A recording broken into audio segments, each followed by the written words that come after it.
Hey there, Darkstar here. Back with more flight sim and Neofly missions, at least for now.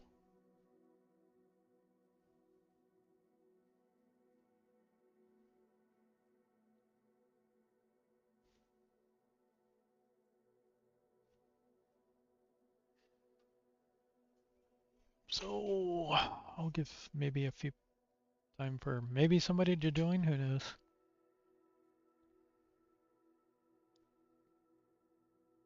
Six p.m. on March 26th in the year 2025.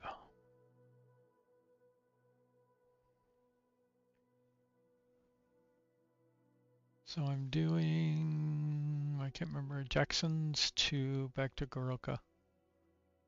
I've got a sim brief plan in.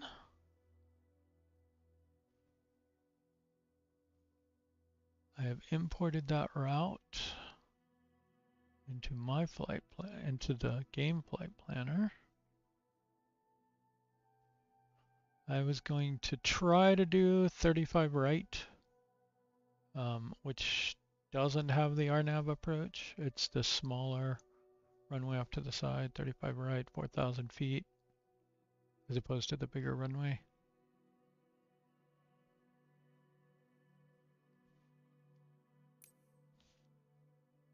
I don't know why it's showing this like underground. I set it to 12,600 feet. I don't want custom. What are you doing? Don't change anything. Have it very carefully laid out.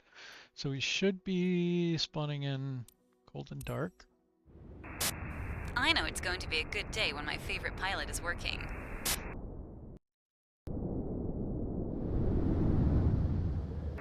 You can start your engine now.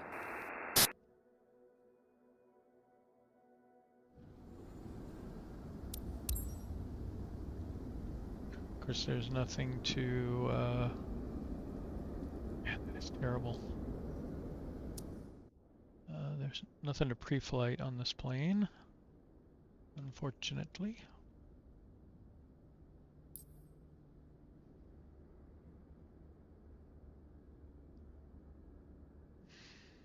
So we kind of hope this got loaded in. Let's fire up the Beyond ATC.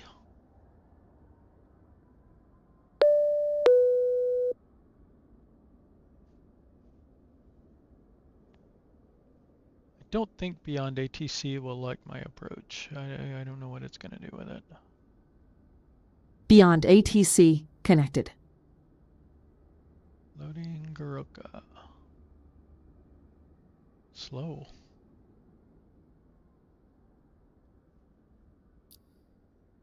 And oh, I didn't take the mission in Neofly yet. Pilot from dispatch. We have more mail packs that need to be delivered. The deadline is tight, but I'm sure you have what it takes. Transporter, loading has started. Stand by.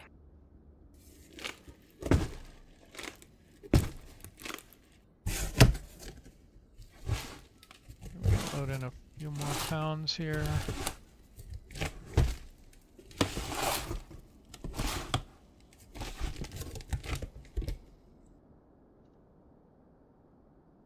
Okay, pilot. The mail packs are good to go. By my calculations, you should just make it on time.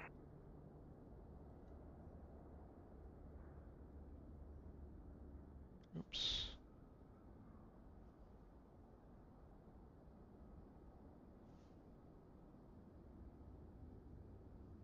All right. Neofly is now happy with our load. We're in the right plane. We're at the right place. Says it is good to go, so let's however, Beyond ATC is not good to go. That is not good. Might have to give up on Beyond ATC. I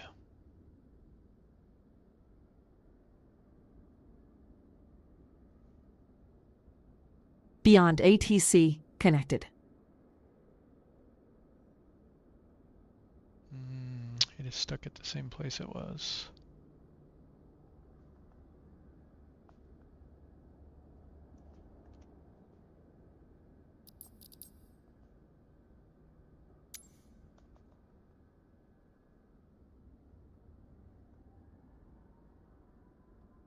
I mean, I got my sim brief in.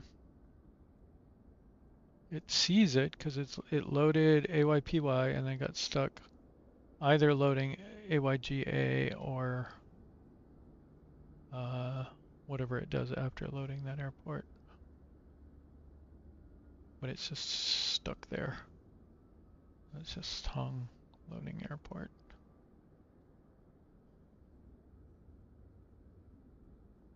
I guess we go without.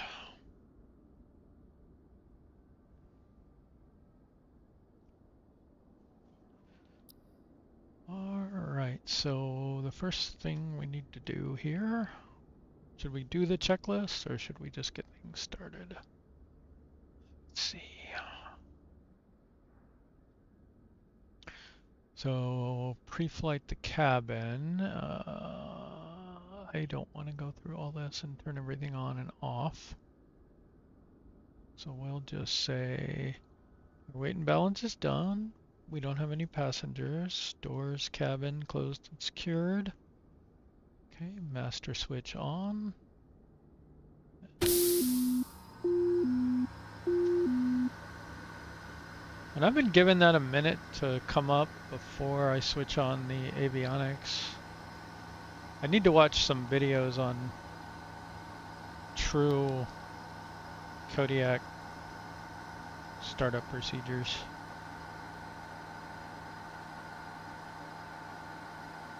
I know we don't want to run on the batteries too long.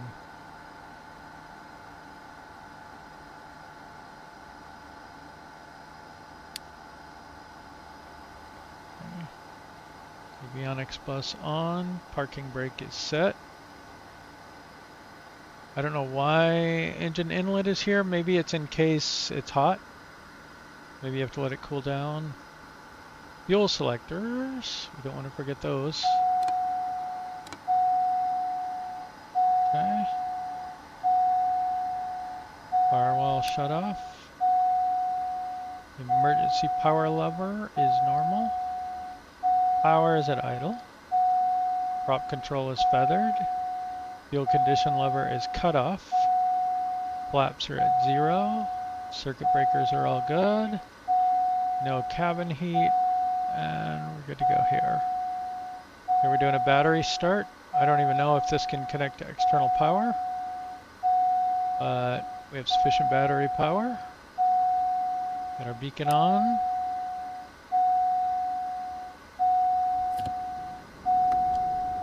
Double check that again.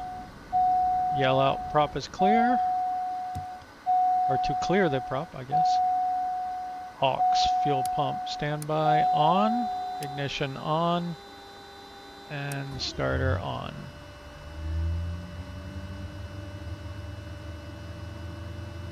So we wait for oil pressure and NG to come up.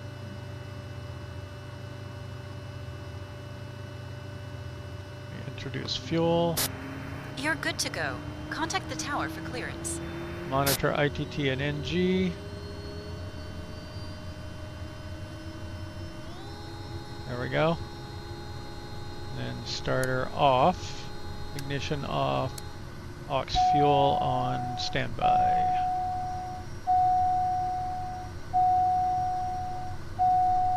Prop lever to max RPM. And then we make sure everything's okay in the greens, and then generator on, alternator on.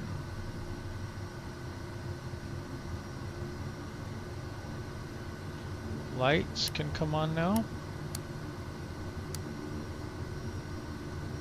Cabin heat. For that, we need to get aux bus on. We need to turn on cabin heat. We can put it on auto, and we can turn on the defroster.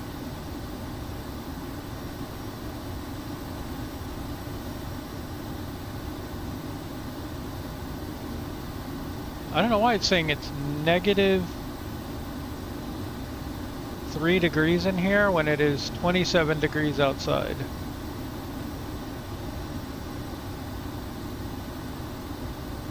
So it seems to be a little bit of a bug there. Okay, avionics set. Let's go ahead and get our cruise altitude dialed in here.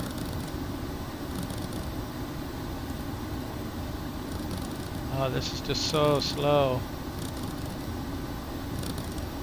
We're gonna cruise at 12.6.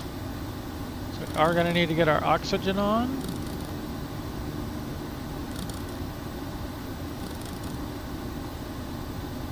Five and 6.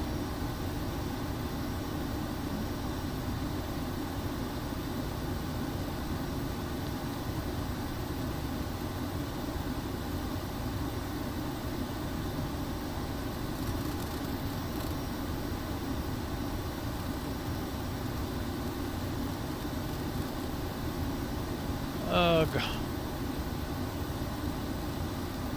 I don't know if this will stick, but I'm curious, because what we want to do is climb out at 101.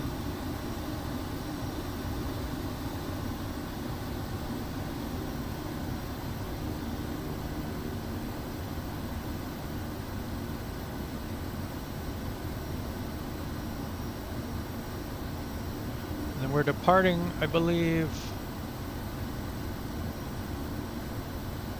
32, yes. So we can go ahead and get our heading in.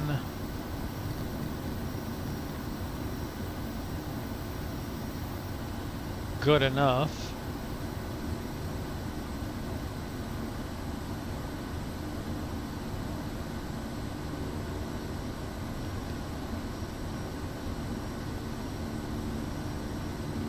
All right, we'll get our pitos on once we're going.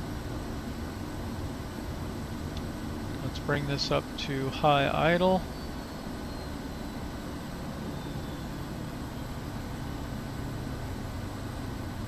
And I think we're all good here in the cabin.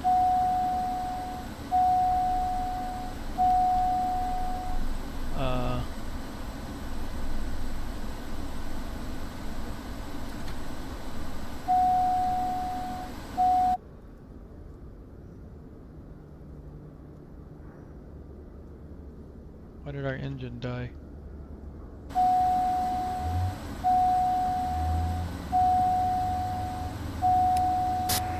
You're good to go. Contact the tower for clearance.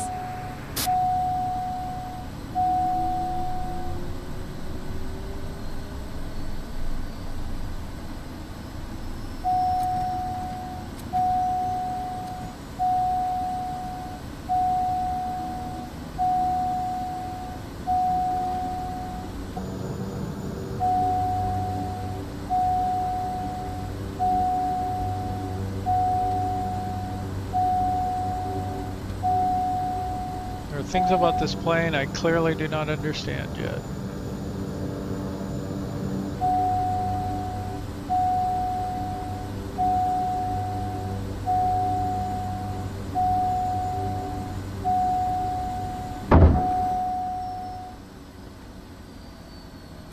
Oops, what happened there?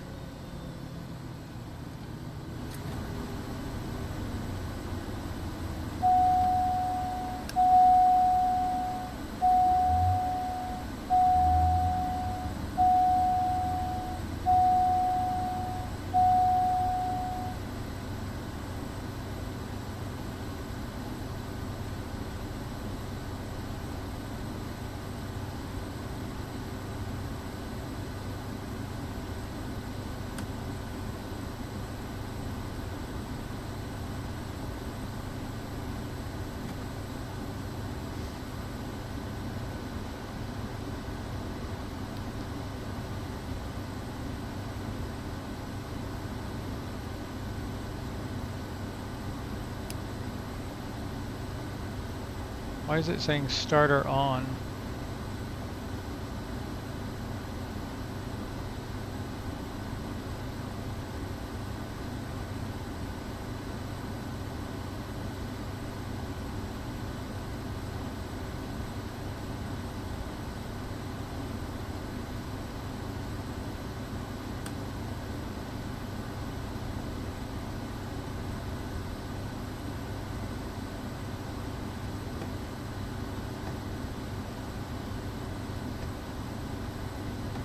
I don't understand why it does that. Like, if it moves forward, even in the slightest burst, it won't pull back. So we don't really seem to have any engine combustion going on.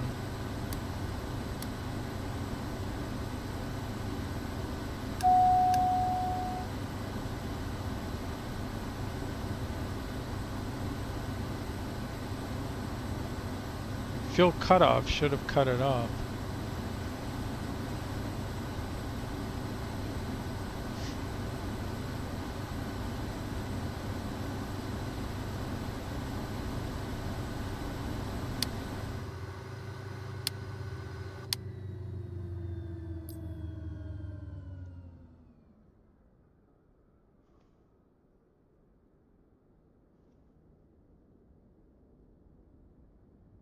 Oh yeah.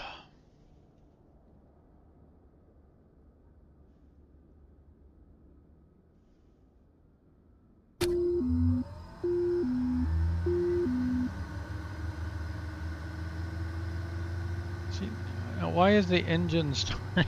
It's completely dead. Fuel cut off. It's cut off. Everything's cut off.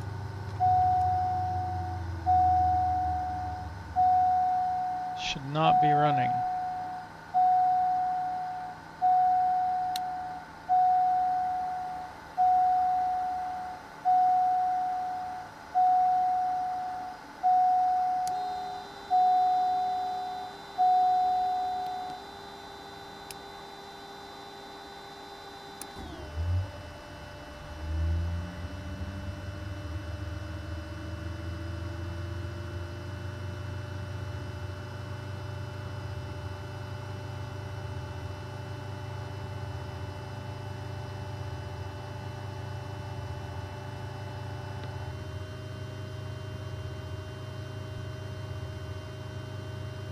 It's not. Oh, I didn't enable the fuel flow.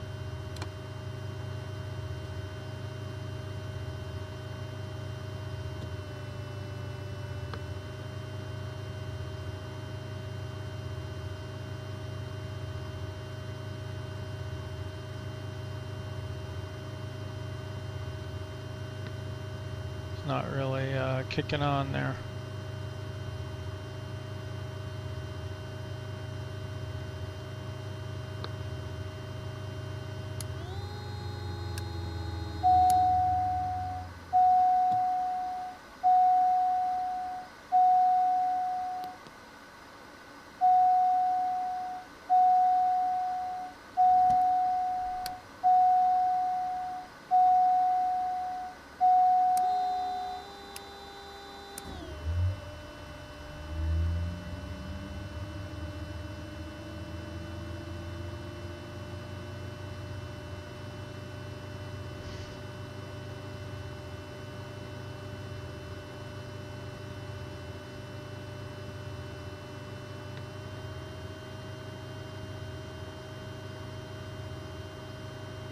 No.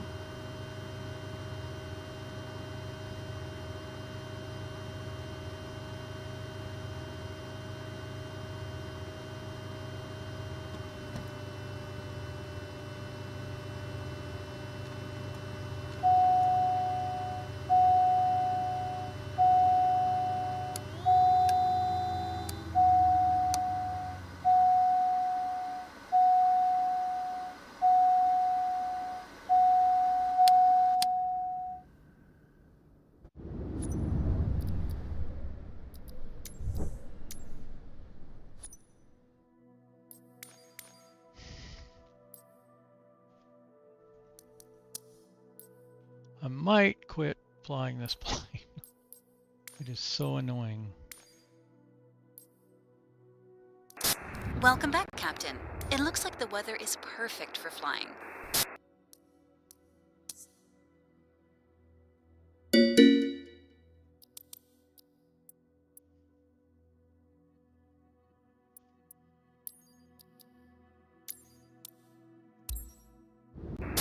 Hello, pilot. Let's see what's on the books for you today. I want to completely screw up my flight plan.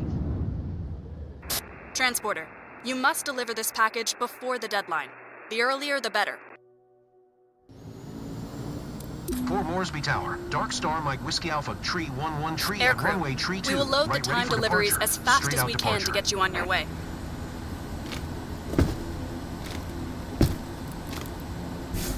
Okay, flaps are set.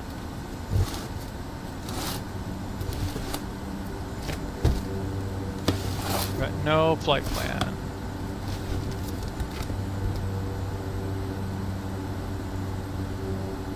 Transporter from dispatch. The cargo is on board. You are cleared to taxi to the runway and take off. Yep, Everything won't looks work. good from where I'm sitting. Taxi to the runway and take off. And the other thing it forgets to tell you is that when you reload, you don't have sufficient weight again.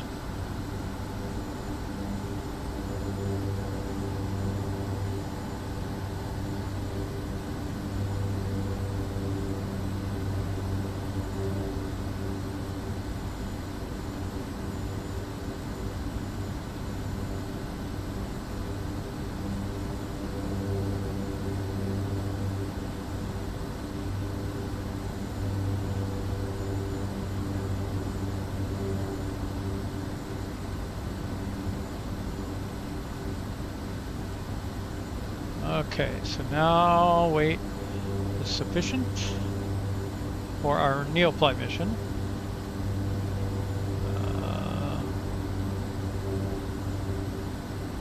And since the flight plan won't sync, we get to enter the whole flight plan here manually, and we get to re-enter all of the things we already set up. So let's get our altitude.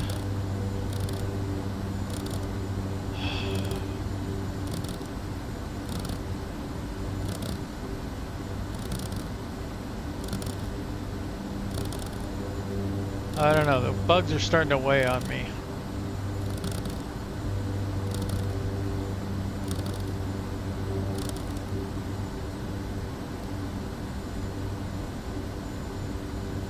Okay.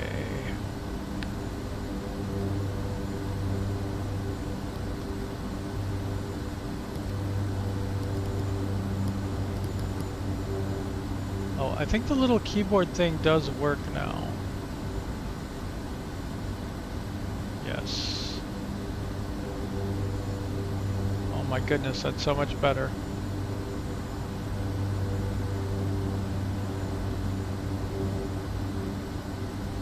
Oh, except now I can't. Oh my goodness, do you have to click it on and off every time?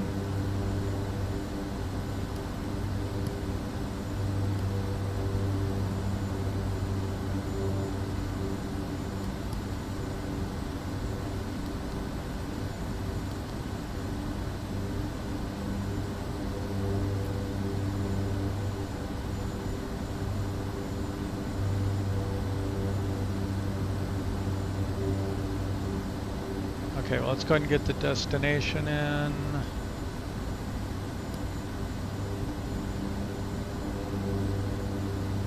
AYGA. So if I hit enter, nothing, really?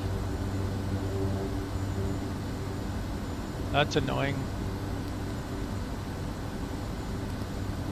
Okay, we were gonna try 35 right.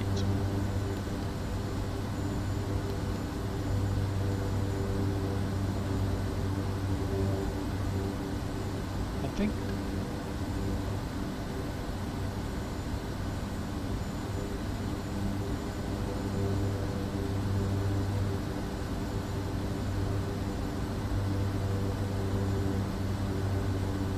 Okay, let's try a departure procedure.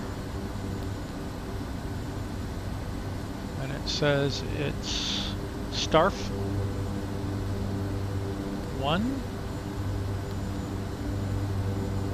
from 32 right.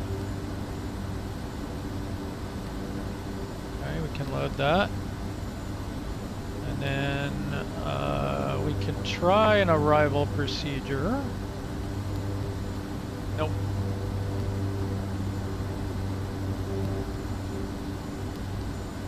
an approach procedure. And we're going to do visual 35 right,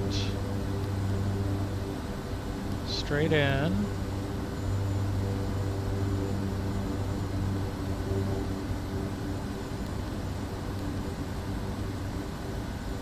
Okay, and now we're en route.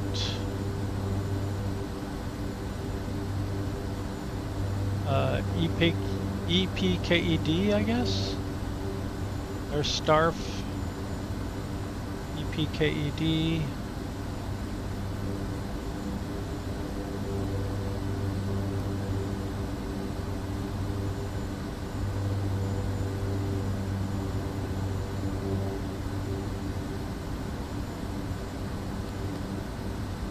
Okay, one en route waypoint. I don't know what this altitude should be. I guess we'll have to play it by ear. Depends on how far away it is. I know there's stuff around this altitude at about that distance.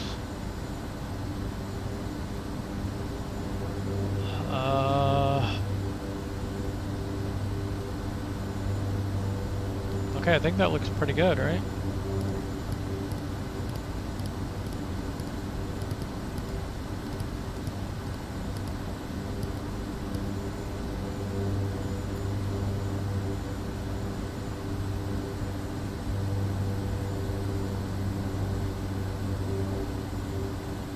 Okay, we're gonna get pitos on once we're climbing. We'll need to get oxygen on. We'll get our prop down to about 2,000 RPM. We'll lean it out once we're at cruise. We're gonna climb to 12.6. We're gonna use flight level change at 101.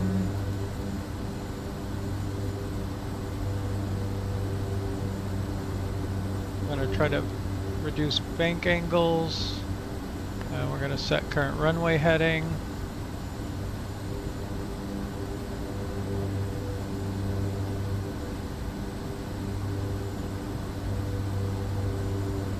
And this is still broken, so we can't do anything there.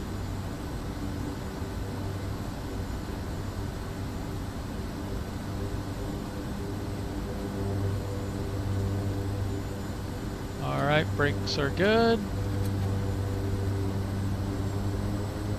Warm the engine up.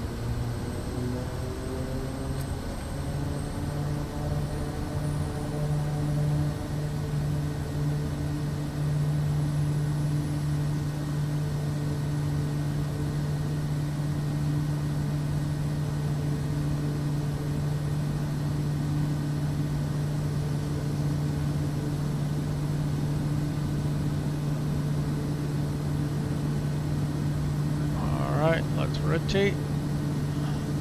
Transporter from dispatch. Fly safe. Put our nose on the horizon, more or less.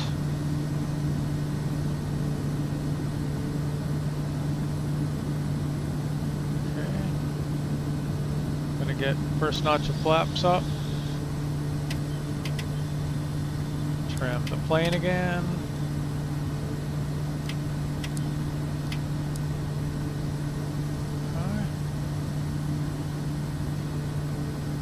Pitch up a little bit more now that we've got that out.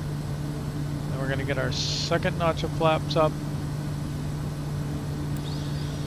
We're going to reduce our power a little bit. And come back on our torque.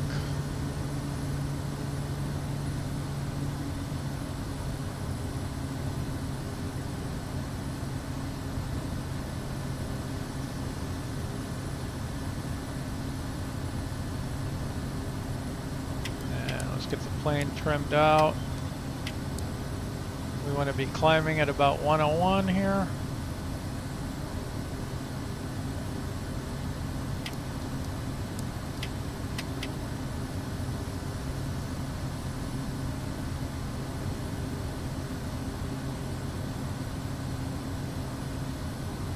All right, engaging autopilot.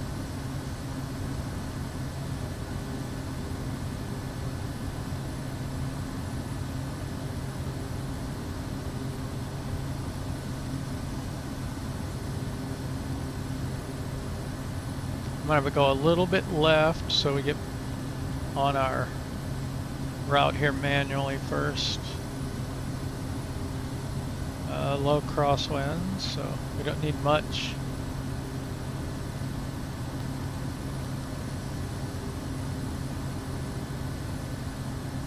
Okay, went a little low on torque, put a little bit back in.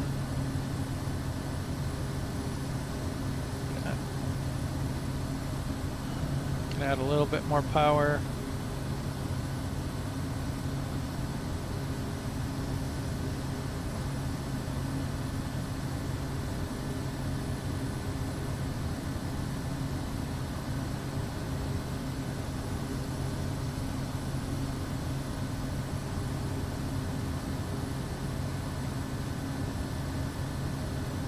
Alright, let's get the pitos on. We can get our landing lights off.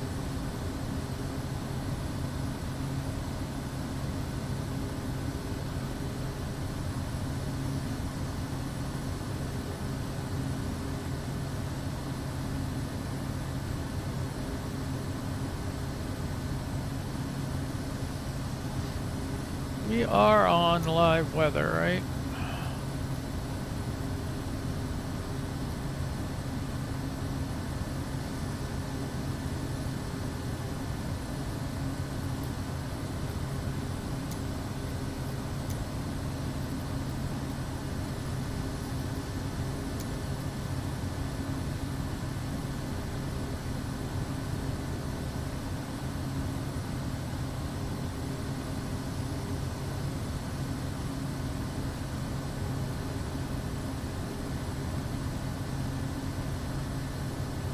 I went too far.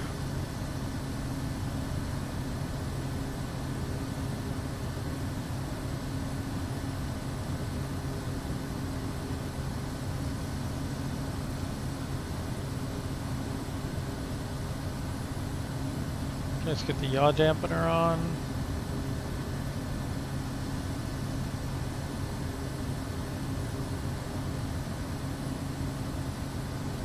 Now I need to watch watch our alignment here, get nav enabled. Trying to get in the habit of lining up first before I enable nav, because otherwise it does that horrible swerve. Seems very unnecessary.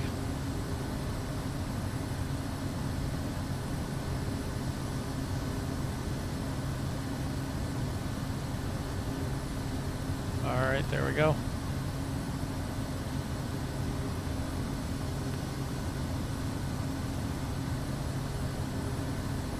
Alright, then our next turn should be out that way.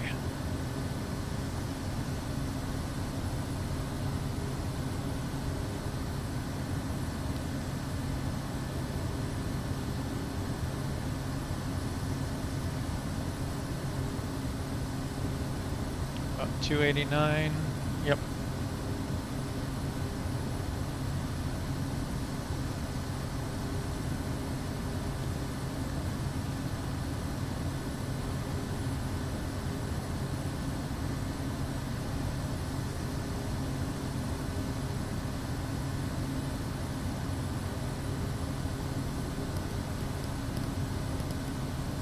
Okay, that's our top of climb currently. Well, I think because of the turn it threw it off a little.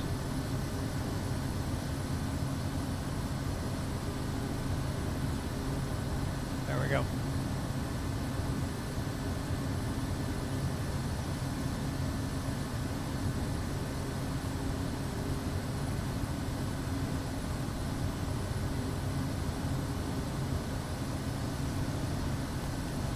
So we have to climb up pretty good here to get over the mountains out this way.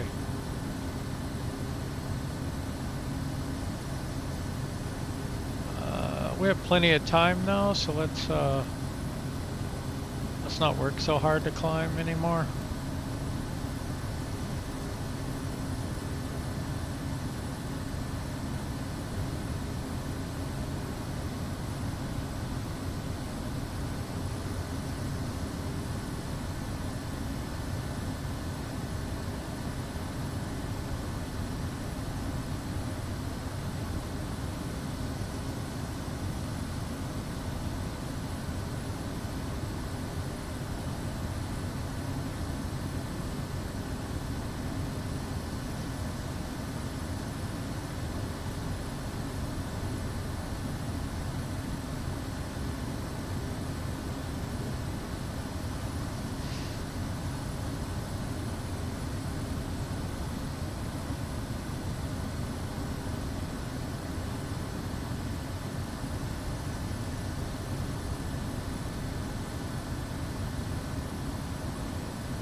get our oxygen on.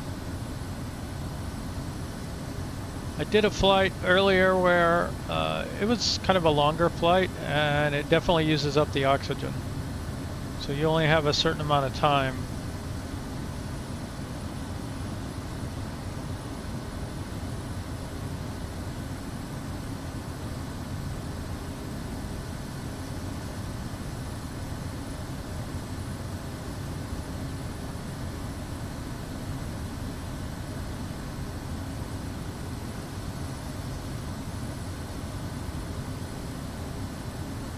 I like this plane, but the bugs starting to bug me. You know what I mean?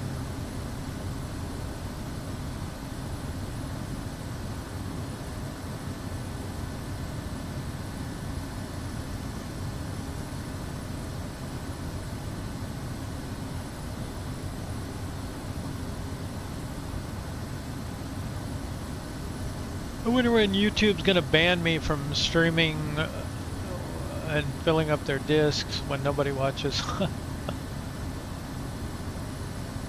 I'm sorry, you're gonna have to start paying for that. It doesn't count against... I hope it doesn't count. It doesn't count against your drive, does it?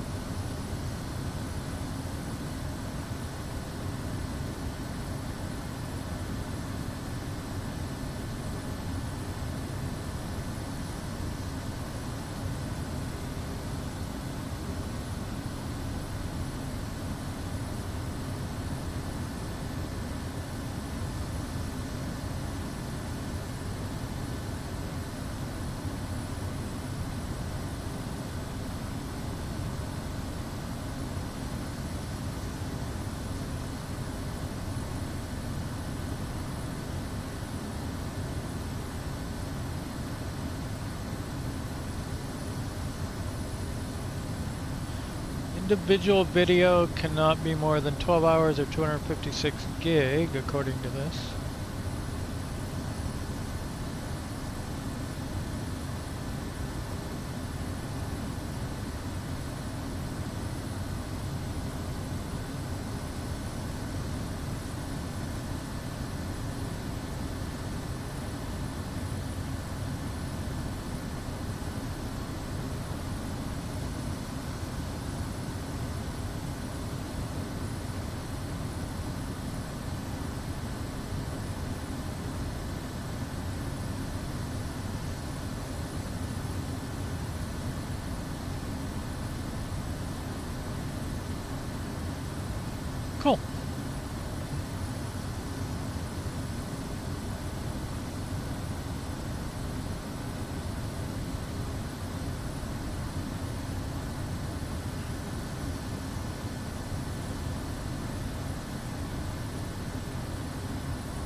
not seeing anything about why it breaks.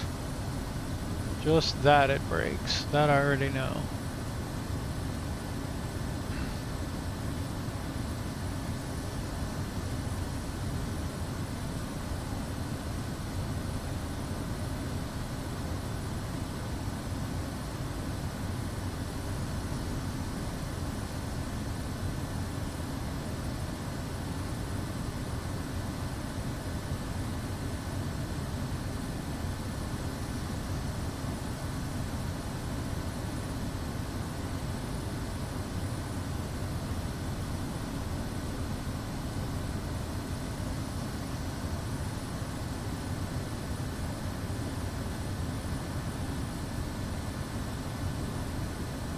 Alright, we're almost up to cruise.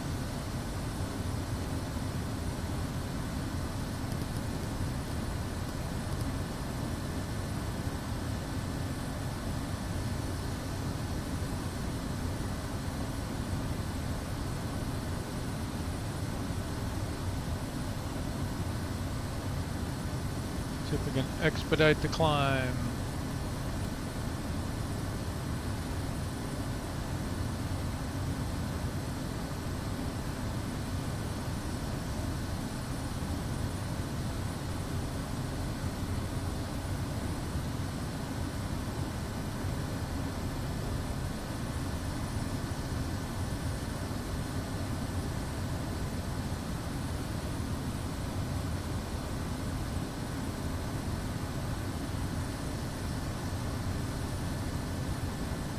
Excellent.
I wonder if there's a operating manual.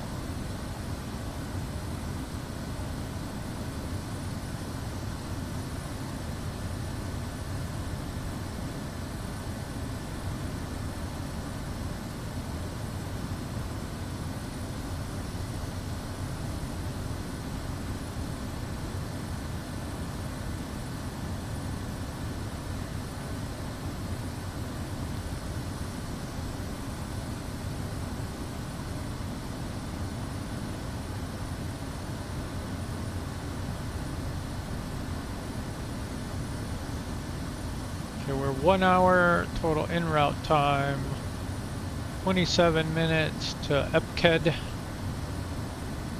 and 57 minutes to top of descent.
about that.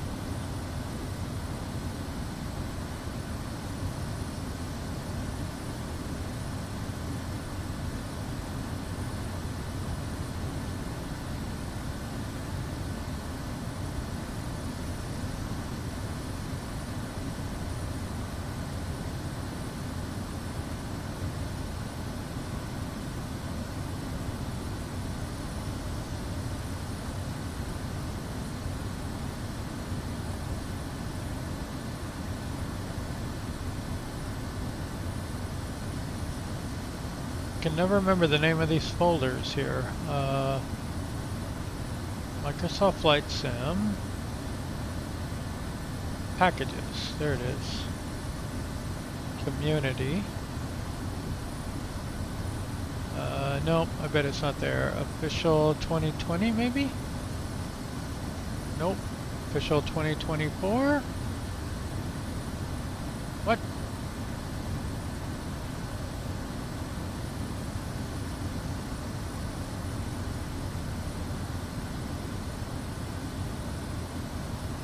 We are.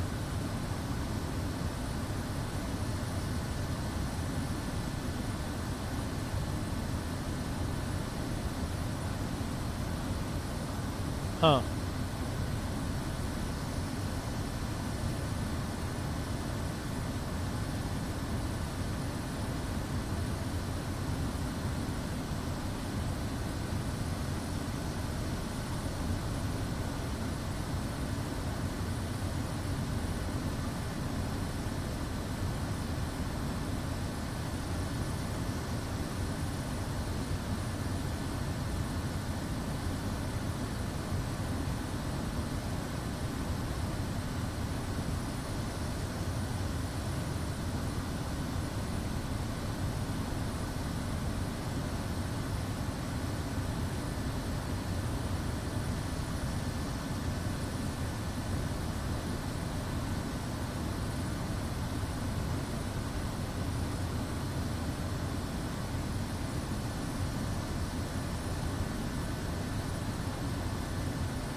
Alright, so let's see. Hey David, yeah, I'm still on SU2. It seems okay in free flight mode, and I'm not playing career anyway, so I'm stuck on it here. I was trying to find the Kodiak manual. I finally got it, so.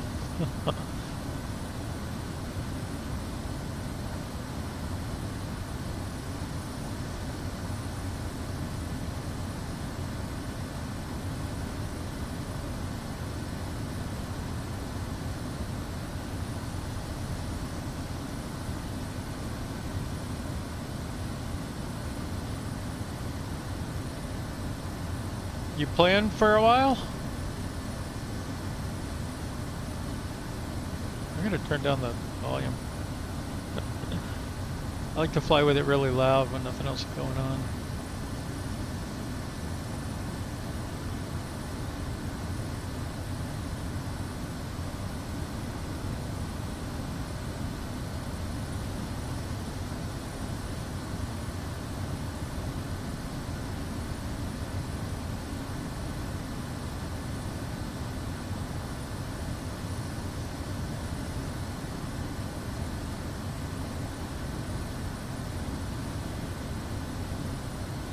Ah.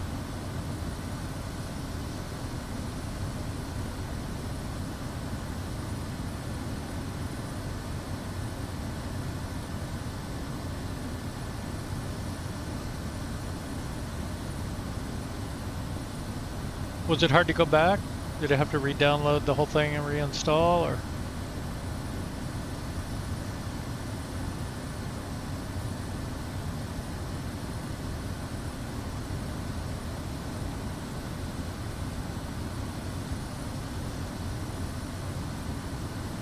Well, apparently this has more than one page.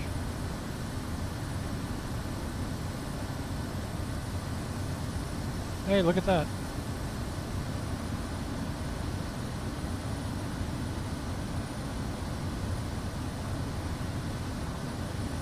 Floor vent open, max fresh air forward, max fresh air aft. Heaters?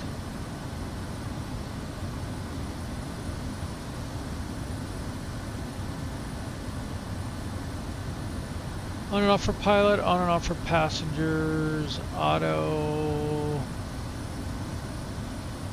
Windshield defog not simulated.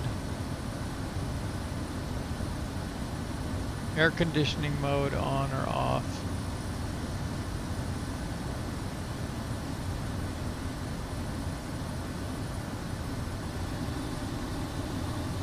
Whoa.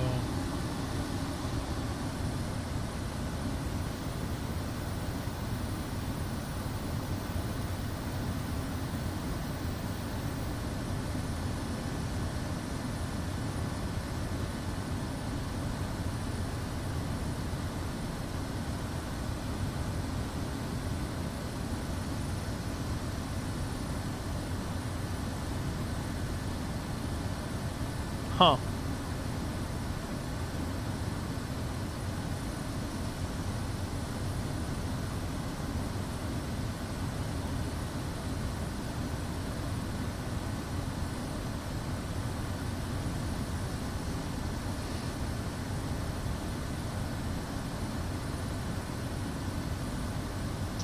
Oh nice, this manual has some temperature versus takeoff torque and RPMs. So maybe I can work on my takeoffs a little bit. Climb performance.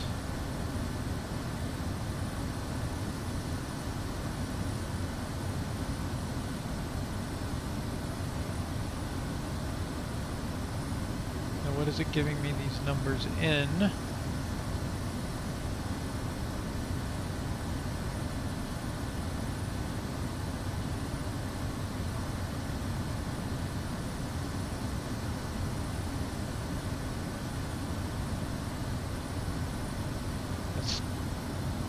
That's torque, but maybe it is.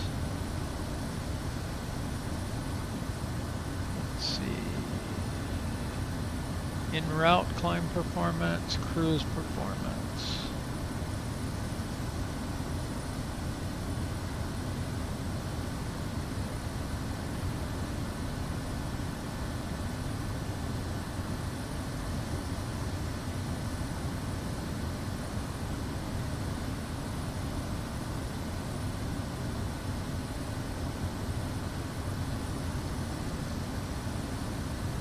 It's 5 degrees out, so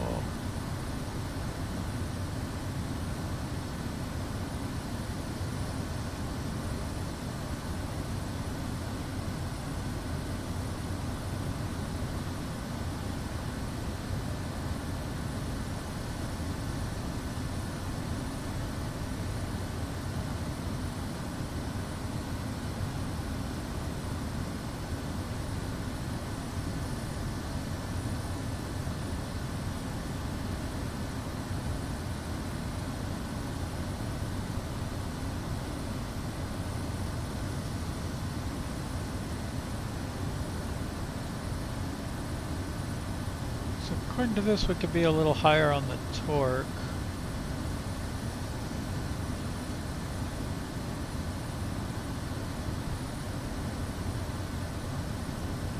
The max fuel flow should be somewhere around 280 to 290. Yeah, okay.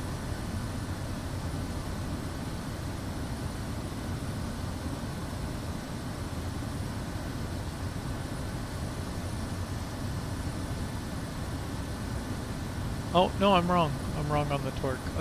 We're right about there. Should be about 1250. We're at 1300. So we can come back a hair on the torque. And up a hair on the RPMs.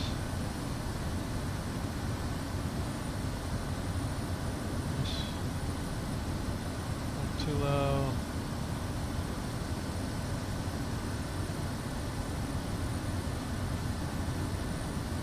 That's good enough. 1250, 2010 gives us a fuel flow of 273. Okay, that's a little on the low end, but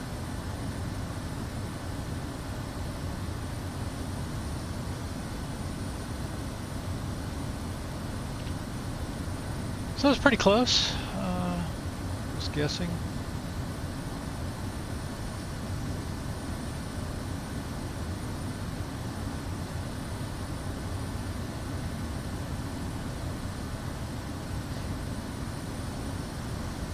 Really? That's it?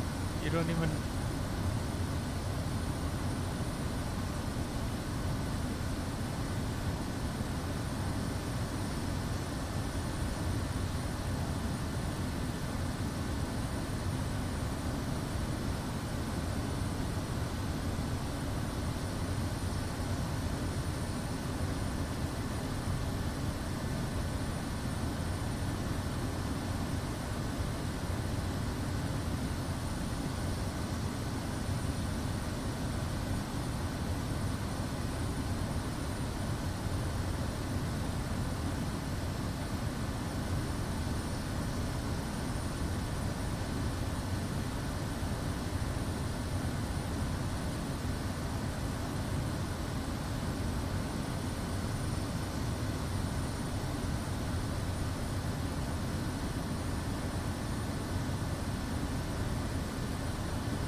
Yeah,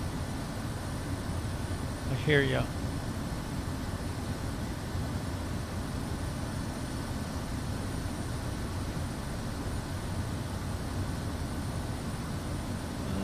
The Kodiak manual doesn't have startup procedures. At least the one I'm seeing.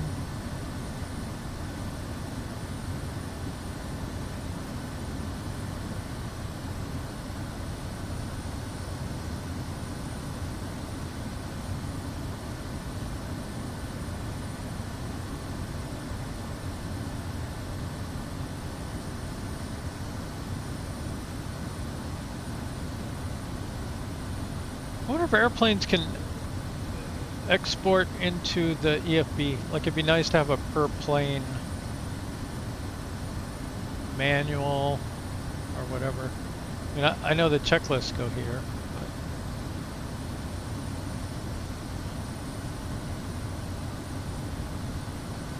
just a little slim. But I know in 2020 a lot of the planes have kind of like custom EFBs that have all kinds of fancy things they can do, especially some of the bigger planes.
lap limits, ITT normal ranges, caution ranges.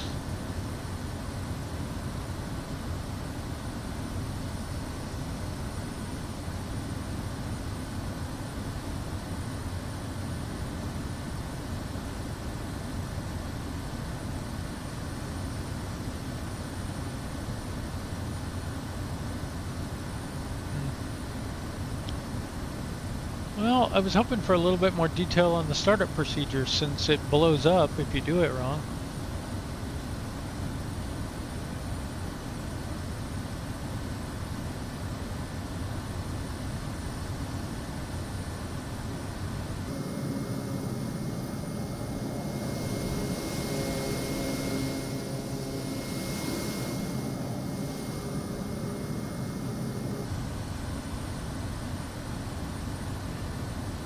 Did you end up trying any of those Swiss Alps landings?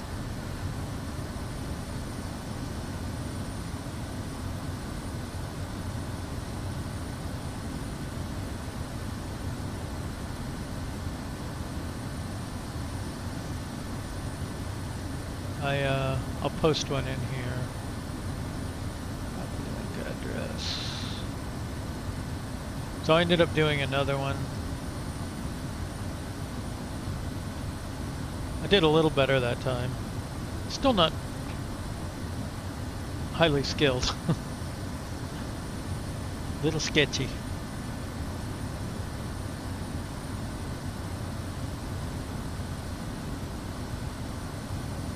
I don't know what I think of SU2 yet, outside career mode. I definitely did not appreciate the career mode stuff yet.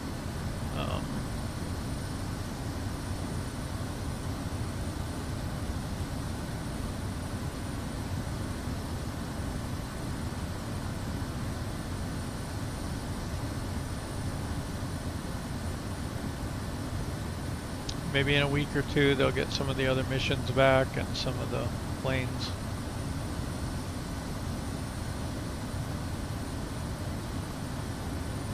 How am I supposed to test it if they don't have my planes available?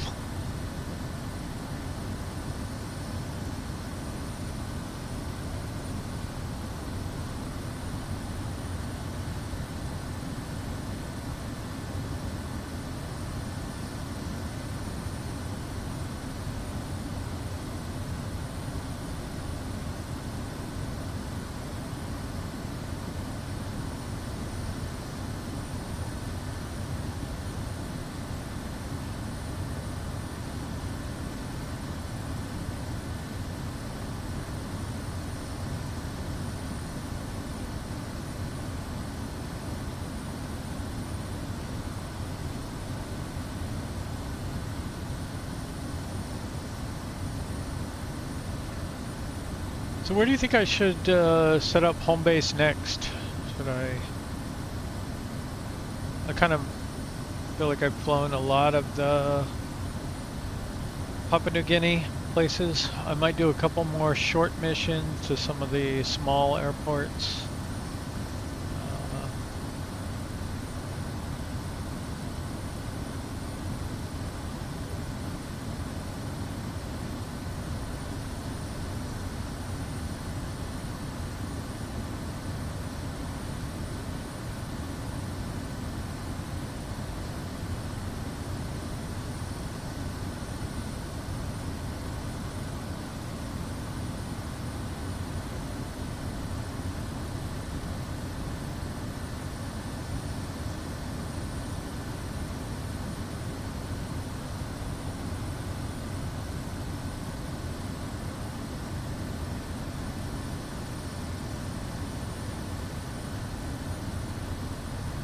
I was kind of impressed with the parking ground crew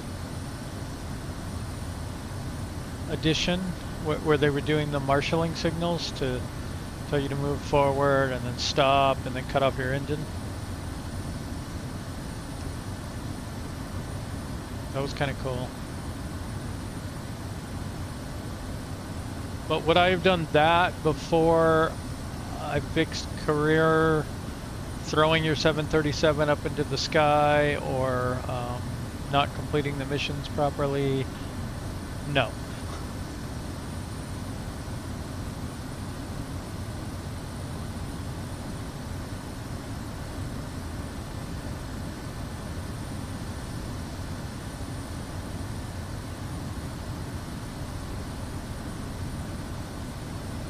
Kind of bummed that Beyond ATC wasn't working here.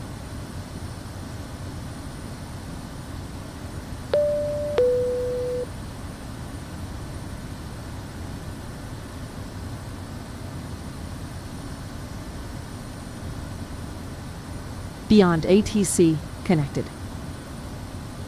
That's about where it hangs.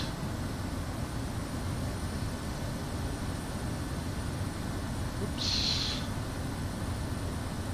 I wish it wouldn't do that. I wonder if there's some way to make Windows not do that.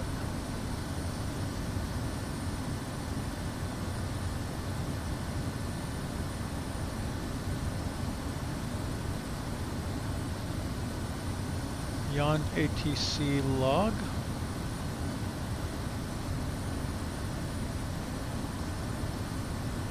Nothing in there.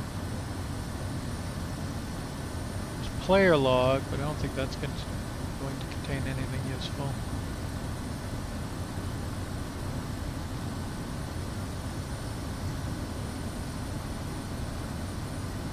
Blig.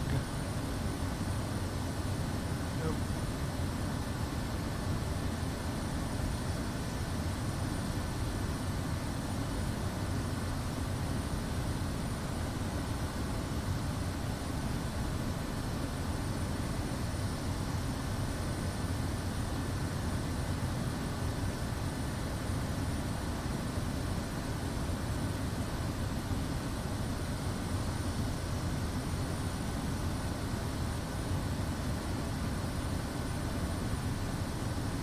Oh, maybe I shouldn't delete these. Let me just rename them.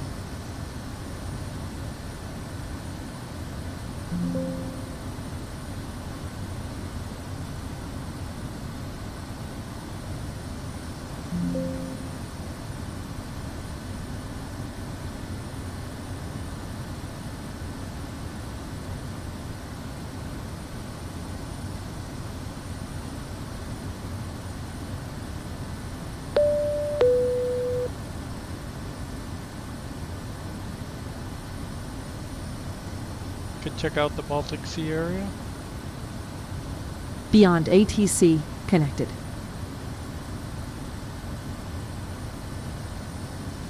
No, I found a couple of generated airports files that had AYGA in the name, but deleting that didn't change anything. Just put it back with the same info.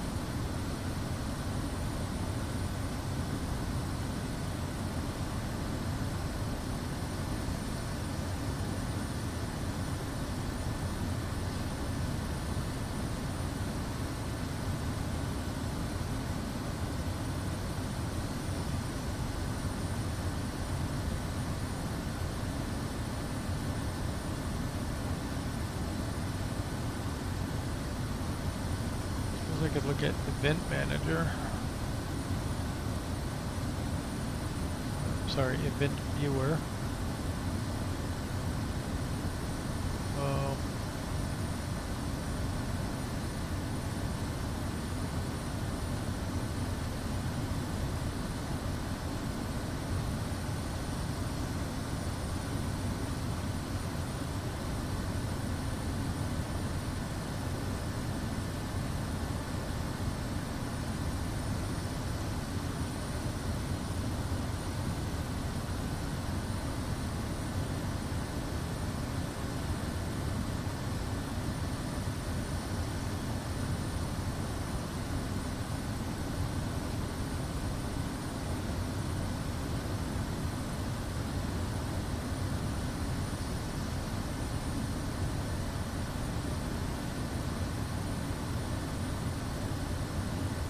Application and services logs.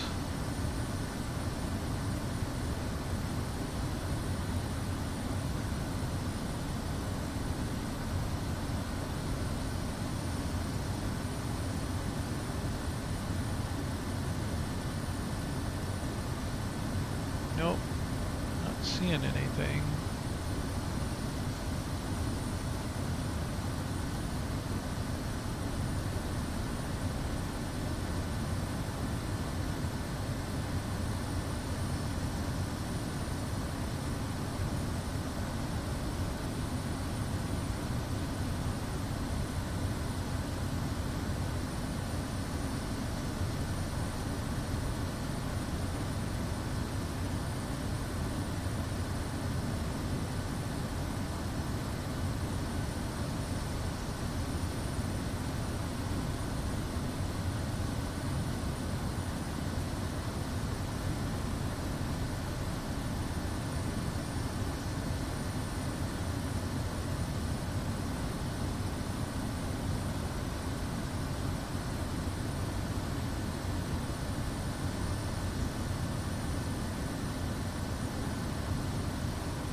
One thing they did that I do like is that you can pop these out onto a secondary monitor. That is kind of handy.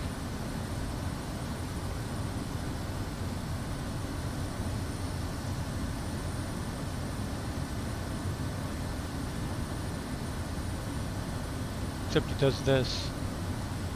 I'm assuming that's showing up. Yeah, it looks like it is.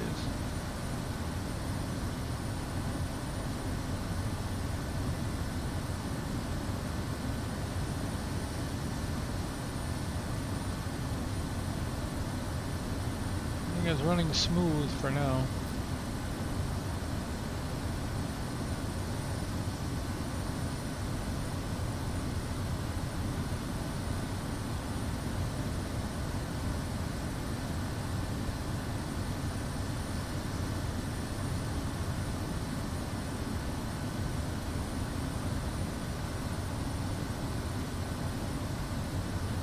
We used up some of our oxygen here.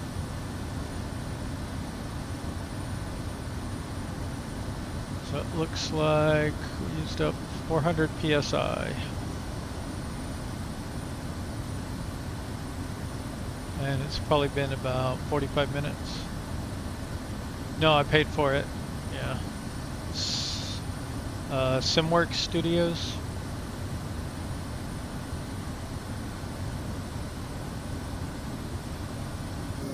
It seems a lot like a Caravan to me. I kind of wish I could see them side by side. First time I saw one, I thought it was a Caravan.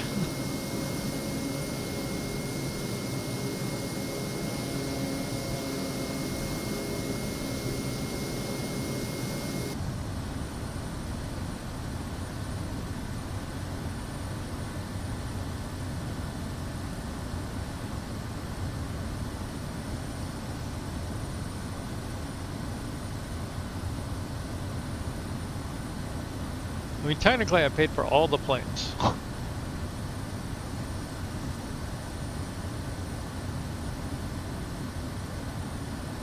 You know, when I bought the package.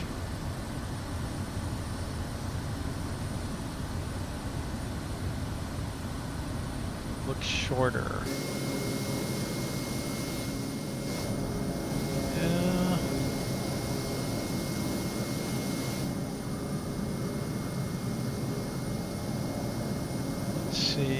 does Neofly say?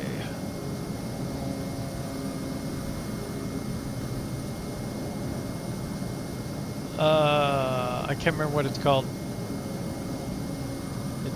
It didn't come up with caravan, it was...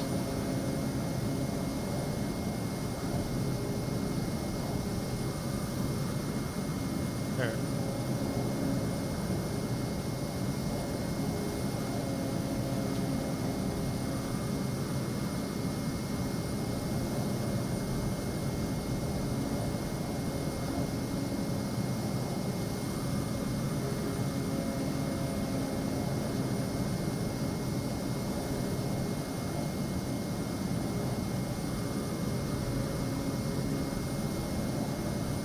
I don't know if build matters much. They don't tend to in here.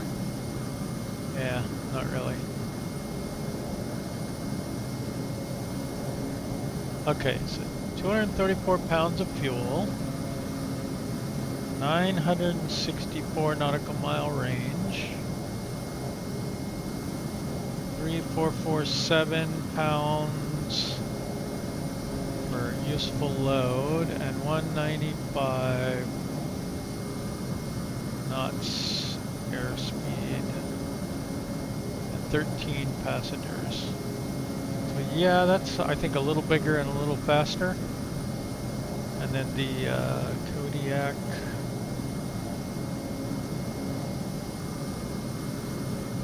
Let's see.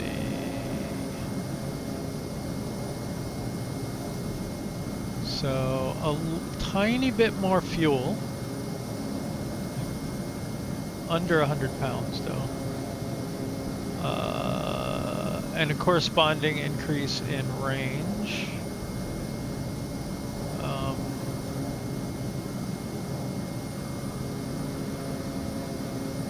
Under 200 nautical miles.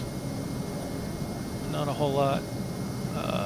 Useful load is about 140 pounds less. Slower by 20 knots, and much fewer passengers. And this is really 8 passengers. It's a pilot, co-pilot, and 8 passengers. You can put a passenger in that seat, obviously, but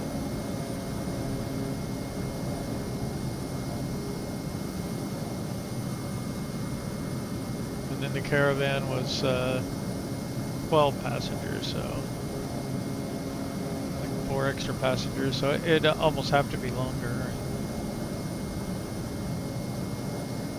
How are we doing on journeys? This person is ready to go. And this guy's probably exhausted, but let's take a look. Yeah, he's not flying anymore today.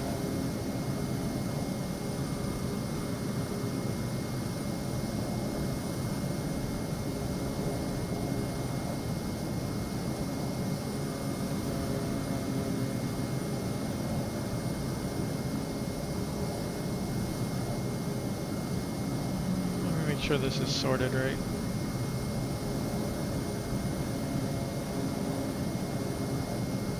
Uh-oh, they're too tired also. Okay. Glad it warned me. Yep. So I'm gonna have to let people rest after a while.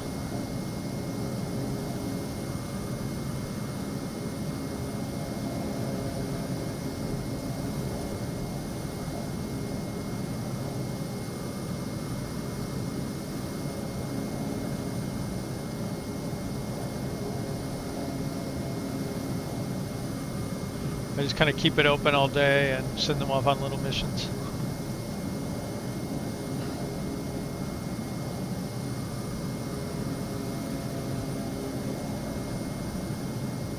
Yeah, my guess it has 2 more rows of seats.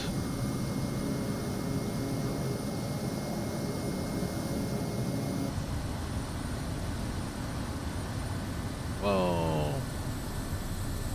all cargo.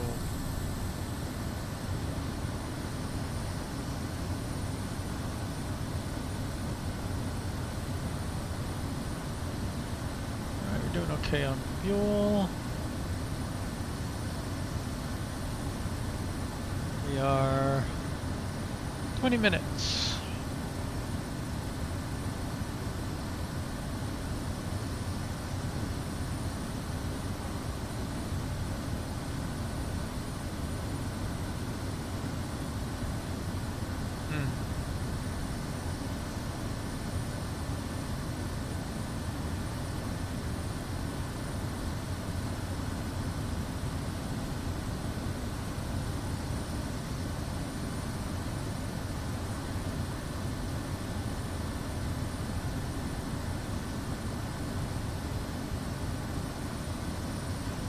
Yeah, caravan's a little bit bigger, but a little bit shorter range, but can carry more people. Those ranges are usually when you only have like half the passengers too. It's not when you're fully loaded.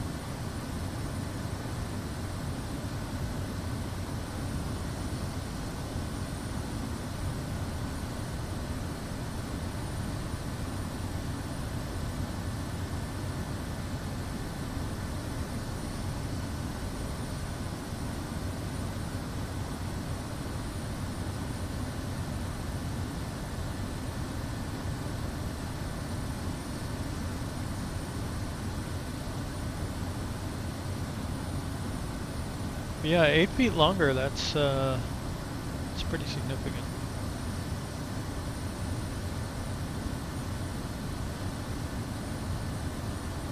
I just got kind of put off the caravan because it was kind of flaky at first. I don't know if they fixed the flight model and everything.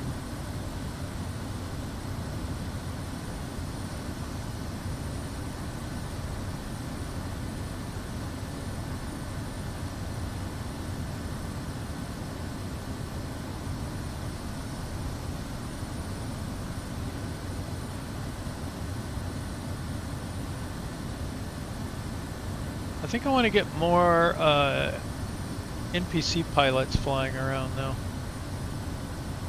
I need to do some math and figure out who's the most productive. Like who makes me the most money in the shortest amount of time. And I don't know if this has the info I want. Like, I don't think it has hours that it took to fly the mission. Like, these big jumps are probably the Airbus, but like, I don't know.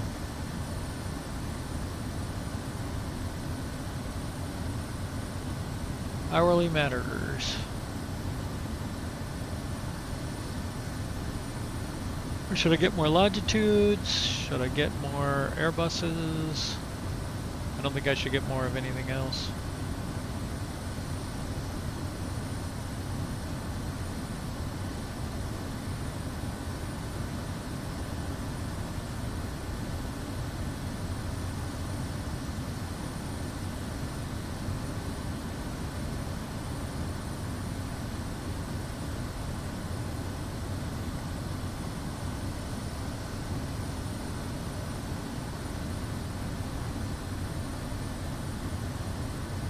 How come I have a rental cost here, but no? Oh, there we go. I bet it's that one. So I made 482,000, but I made like 300,000.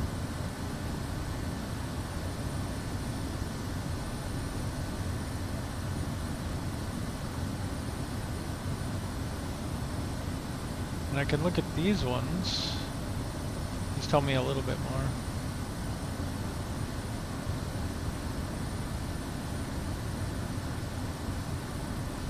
If I look at this one,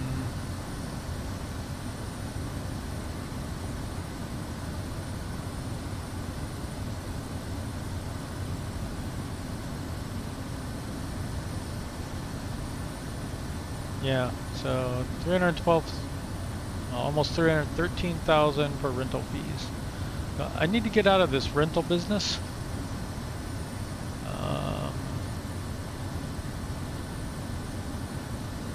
I already took out my big loan, but yeah, I need to start buying the planes.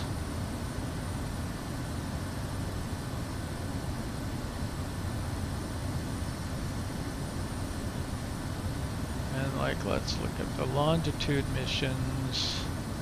Where'd it go? Here. So like, that cost me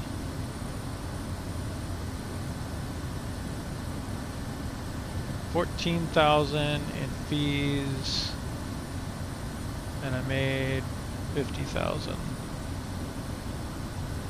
And I need to know what time that took as well. That seems like a better deal than having to fly the big plane, at least until I can afford one to buy, not to rent. Like, renting this is just costing too much.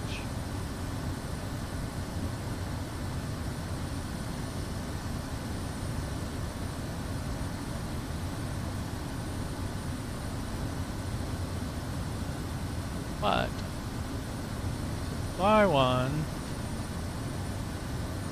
is 100 million, and so I have a long ways to go for that. So think about trading it in, getting my 10 million back, and getting maybe a fleet of longitudes or something.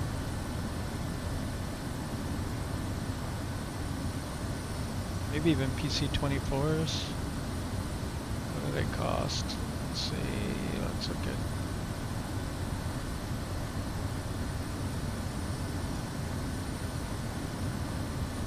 So I can get one for 5 million that's not needs repairs. But the repairs aren't that big of a deal.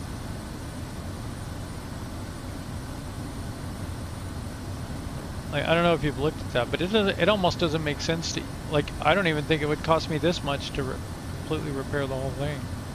Just get this one and repair it.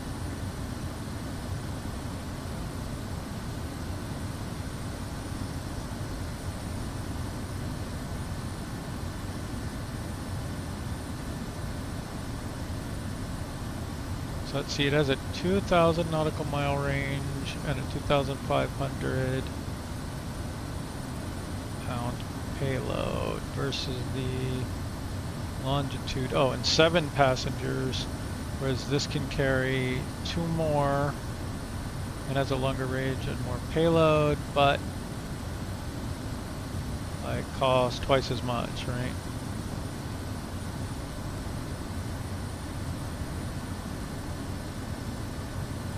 Almost 3 times as much. That's 4 times, almost 4 times as much.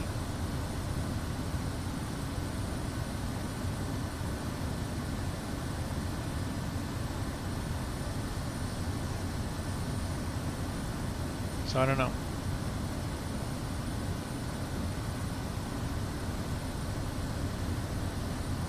I need to see what data I can get and do some comparisons.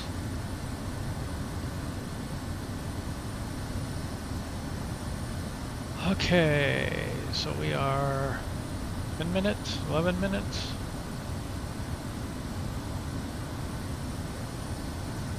Getting up into the mountains.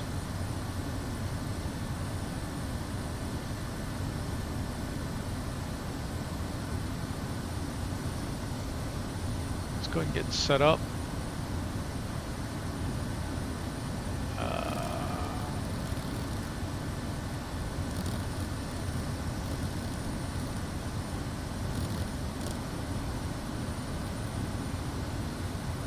So 5.9 should be good.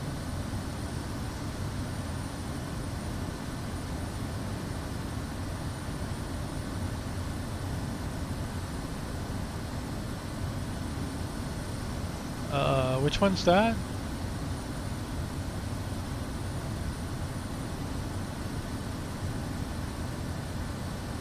Oh, the Albatross, yeah. Spindy though.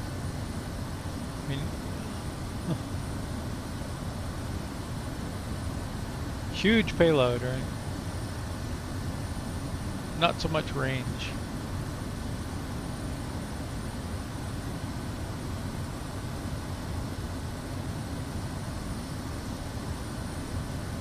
Like if we look at the missions here, like, the most valuable missions are all VIP, right? Oops, I didn't mean to do that. I was trying to move my viewpoint to get in closer to this to view it close.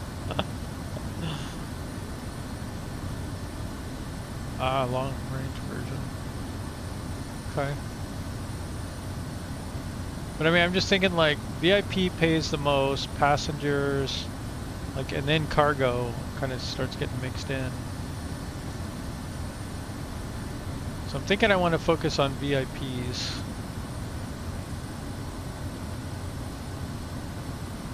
And they have, like, this would technically be too high of a weight for this plane, actually. So I don't know where it would come in. But still VIP, like, all the way down to here. This one I could definitely fly. Yeah, I want this to be a panel in my plane. Come on.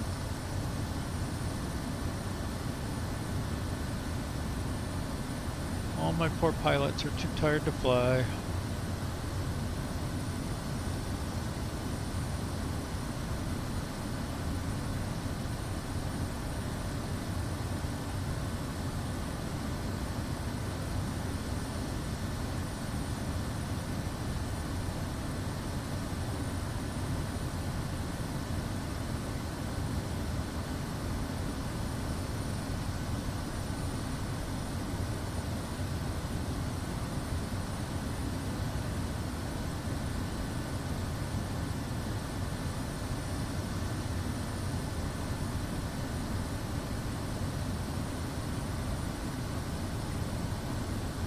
Okay, so we got 5,900 feet dialed in, enabled VNAV.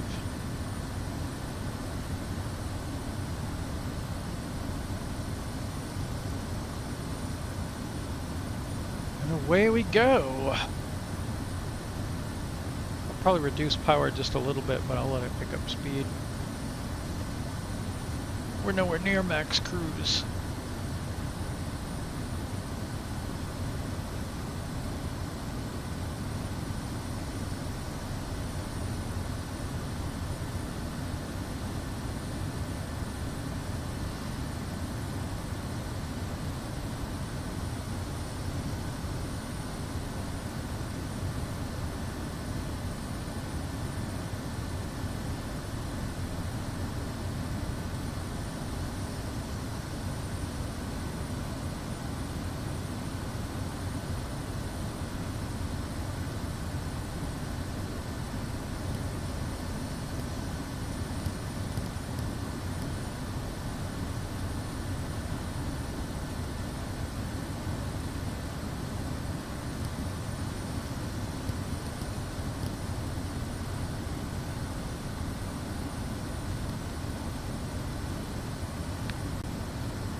I wonder if I should get 1 notch of flaps out for my descent. I'm trying to think on this plane. It's kind of hard to slow it down once it gets going.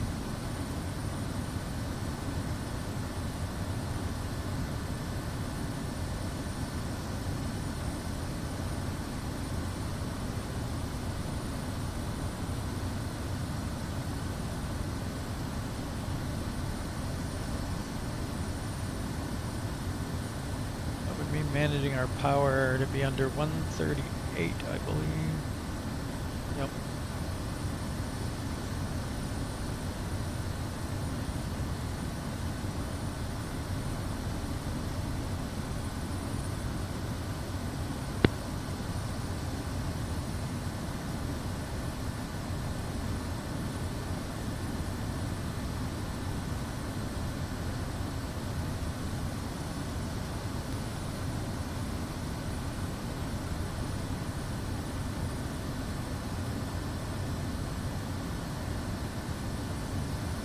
I have not had good luck at all in this plane with the approaches.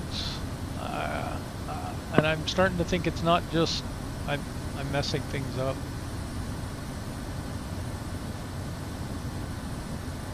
It's like it's just somehow off.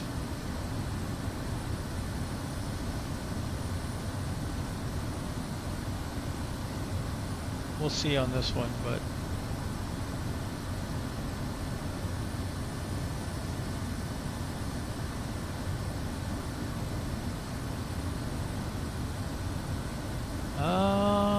I'm not sure what that would mean. I mean, usually you're viewing missions in the context of one specific plane, right? So like if I click on this plane, well, like this one, I think it's viewing missions sort of for that plane. You can, but I think the only thing they can't do is drop zone type missions and secret passengers. But I don't know. I don't think there's any way to sort the planes.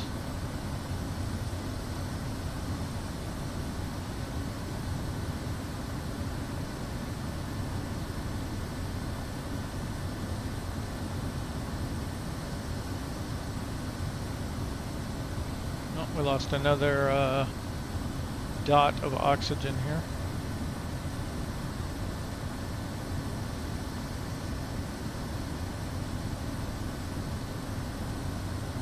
So I'd say maybe a 2 hours of oxygen. Oh, like in the market. I don't think so.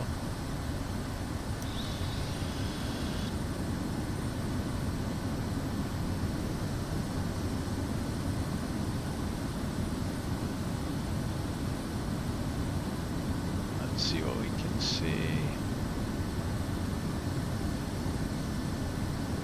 Yeah, I don't think so.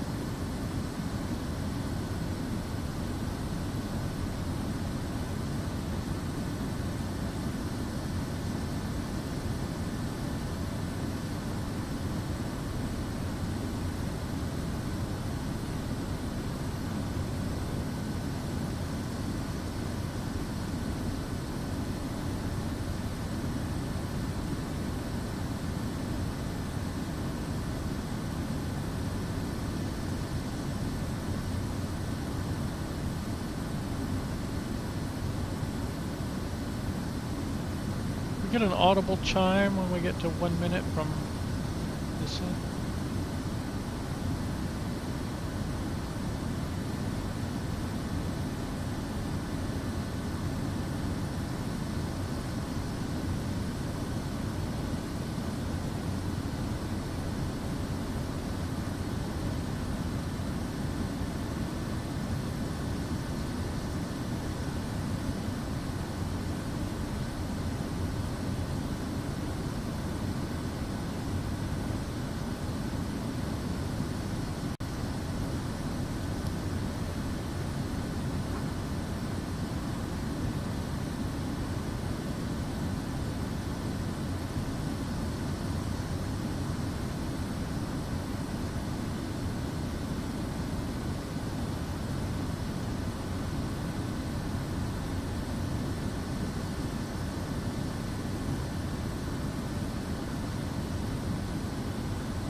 Okay, here goes our descent.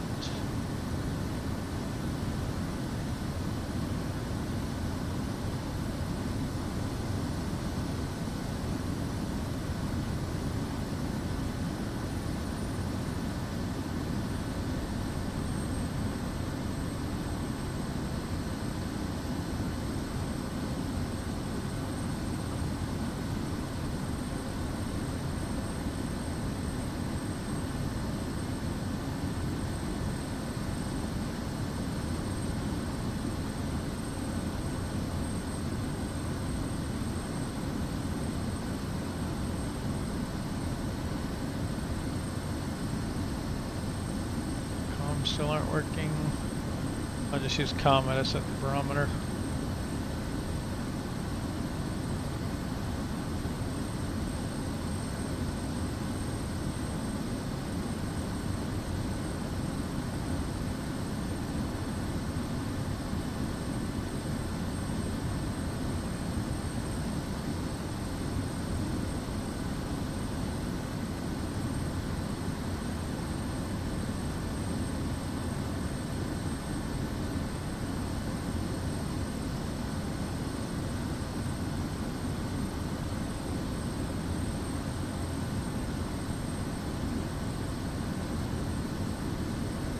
What's your favorite plane to fly currently?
Back in mid-career mode, I really like the PC-12.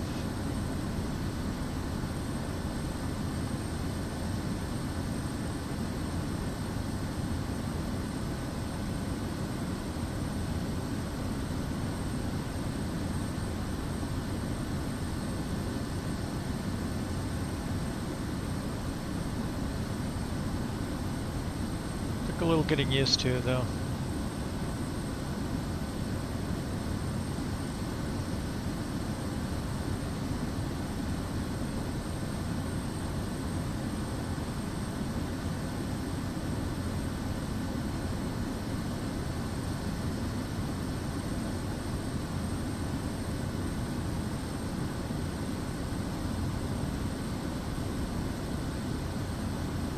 I linked a video of a PC-12 landing at that crazy airstrip in the Swiss Alps.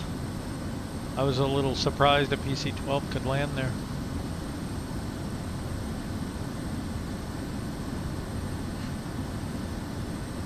But I guess that big uphill run helps slow you down a good bit.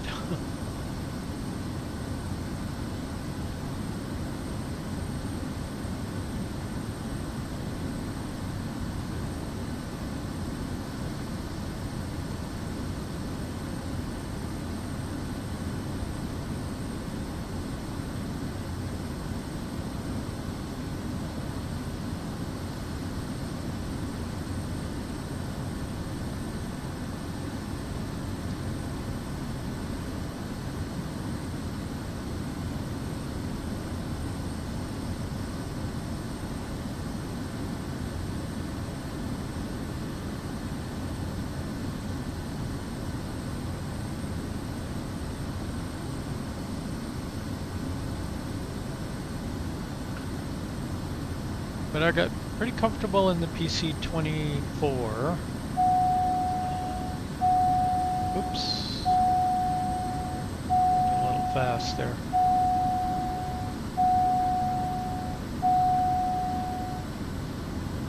Want to be slowing down anyway. Let's go ahead and go full rich, full prop RPM. Get our landing lights on, not taxi.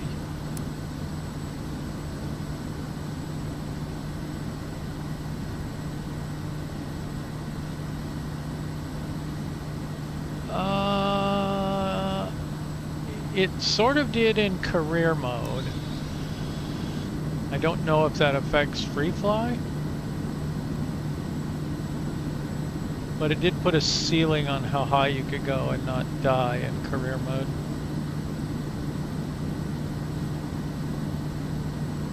I'm trying to remember what it was, but I think it was flight level 199. So as long as you stayed below 20,000 feet, you were okay. And it gives you a warning. It doesn't kill you instantly, so you can go up to, you know, a little over 20,000 feet briefly.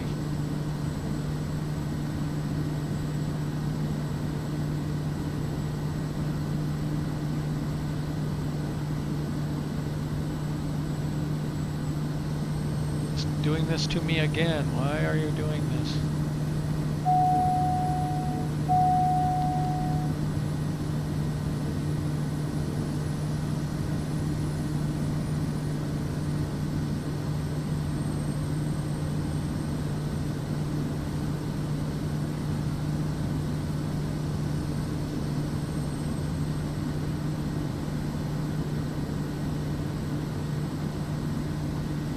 I guess it hits a plateau point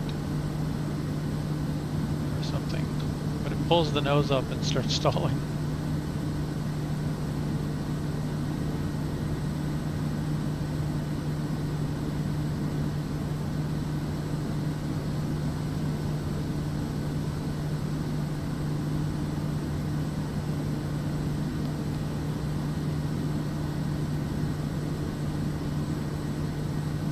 I can arm approach mode now, I'm not sure.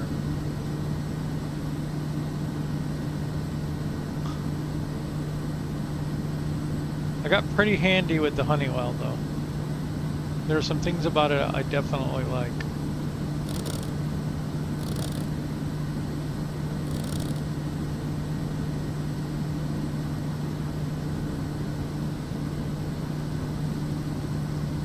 Okay, now can I arm approach mode?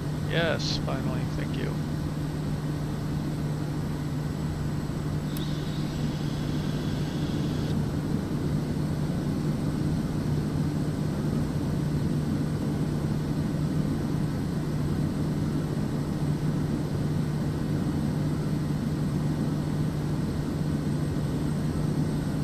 All right, we are at full flaps now.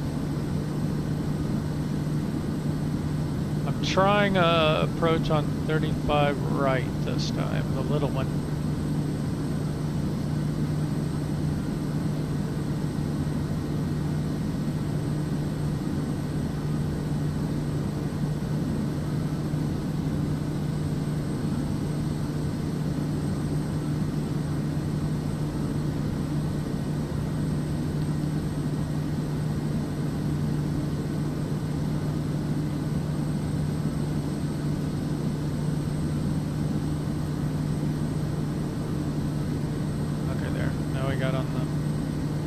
Glide path locked.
500. 500.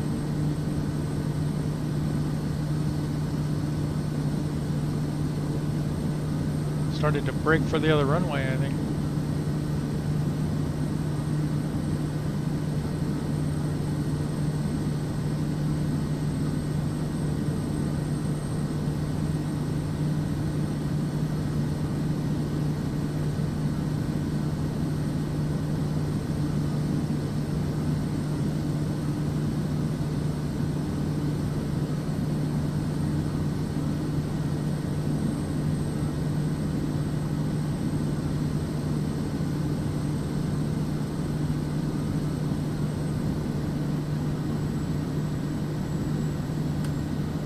Whoa, whoa, whoa. Easy.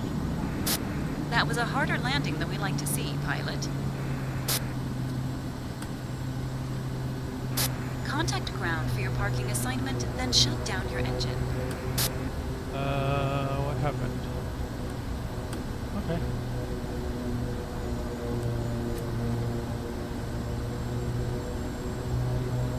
Why am I not going?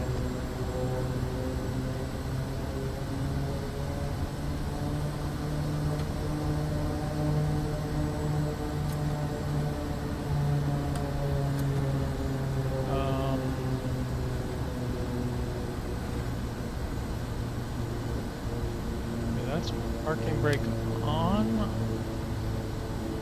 Off? I don't know.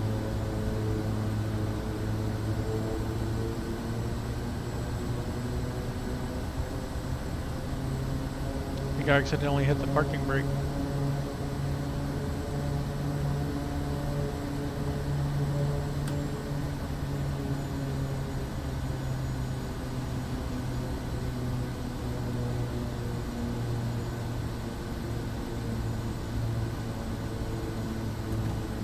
So, do we have...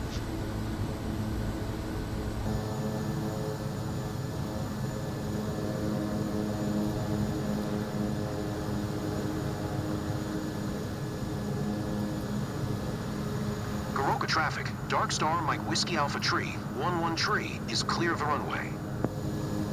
Am I?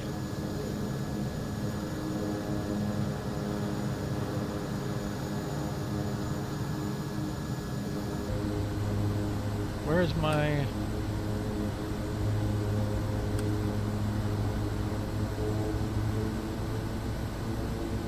Where's my parking assignment?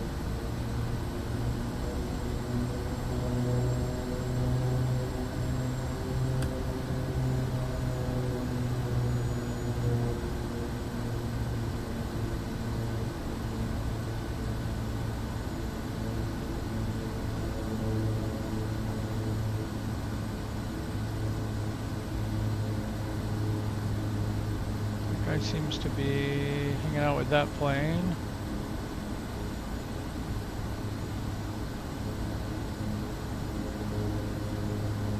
I don't know.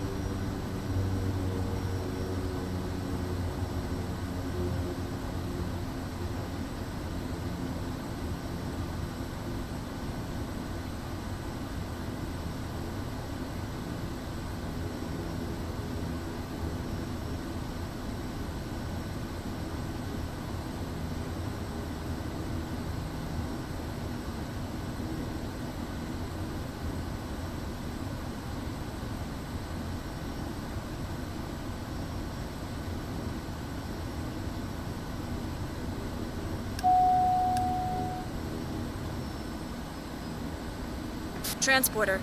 Cargo unloading in progress. Stand by, pilot.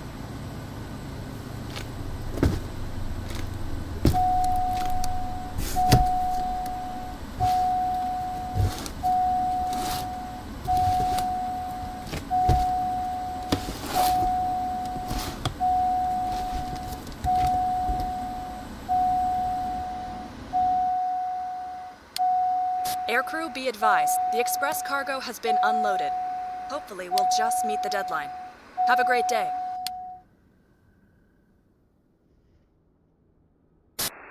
Let's get out of here. Great success.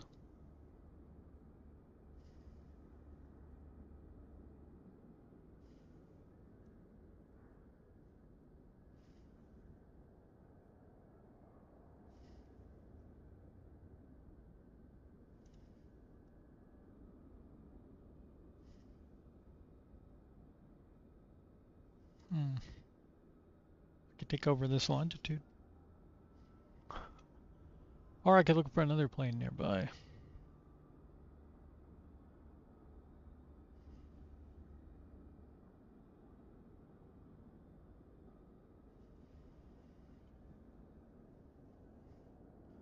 See, what do we, these are all here, right? Yeah, okay. So there's that TBM 930, but it's kind of smaller. There's a PC-12 here. For sale for $2 million.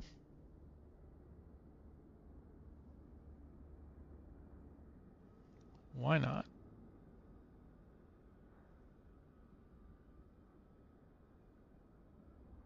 Wait, what?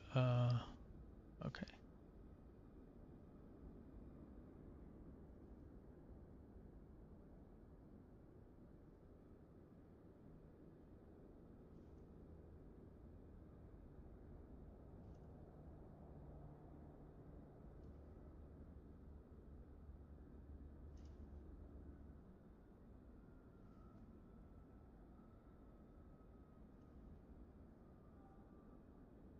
So we get a discount.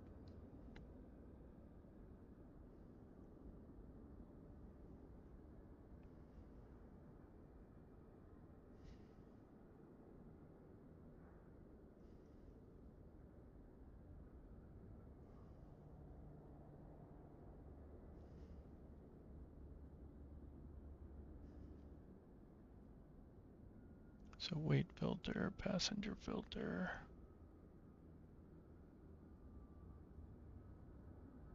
So my generated missions, the most I could make is 72K.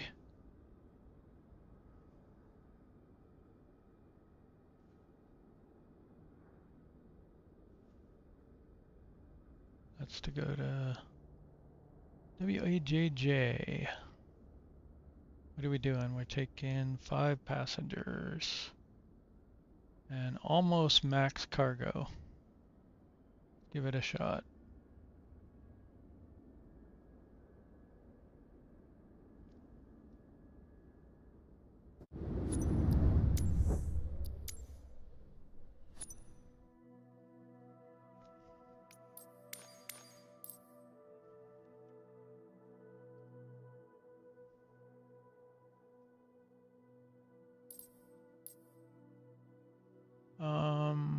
Which one did we get?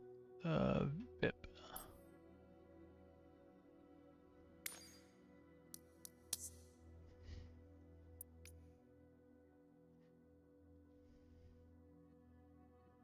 AYGA. Garoka.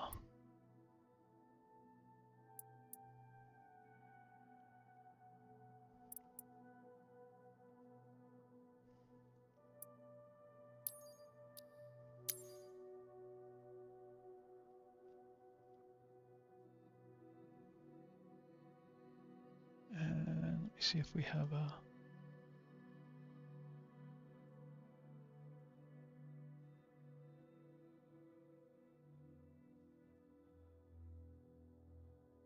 Oh, okay, can't do that. Hopefully we don't need a co-pilot, because I don't think I can fit a co-pilot.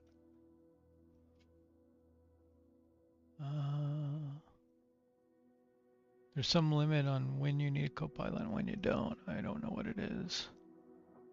And then we're going to WAJJ. Just let it pick.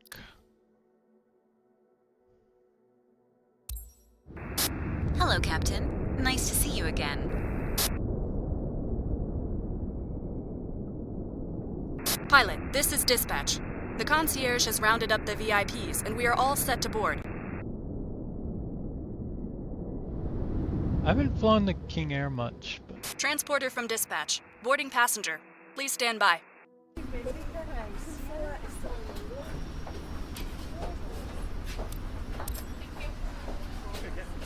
whoa, that was weird.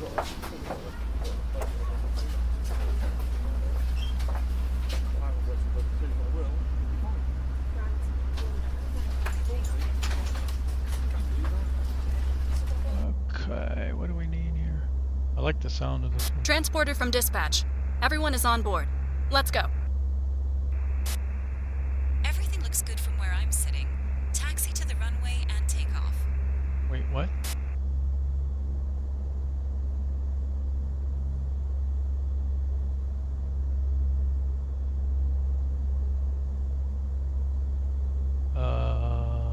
Something's weird. Like, because I'm missing 1,171 pounds.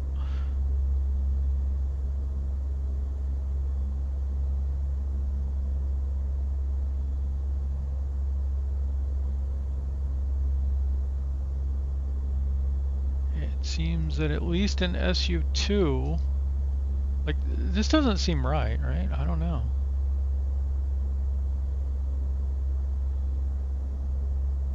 £60. What was the payload required in this thing? We may just lose our bonus, I guess.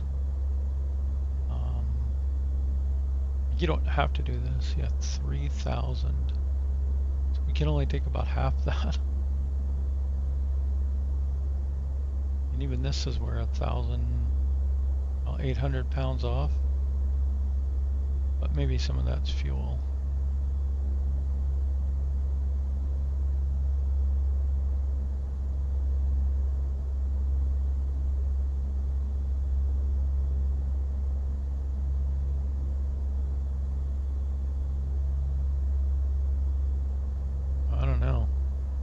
Doesn't seem like very much, but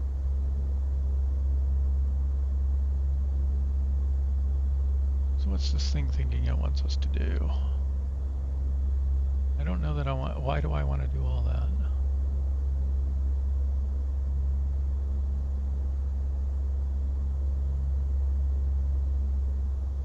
Oh, remove waypoint should be the first option.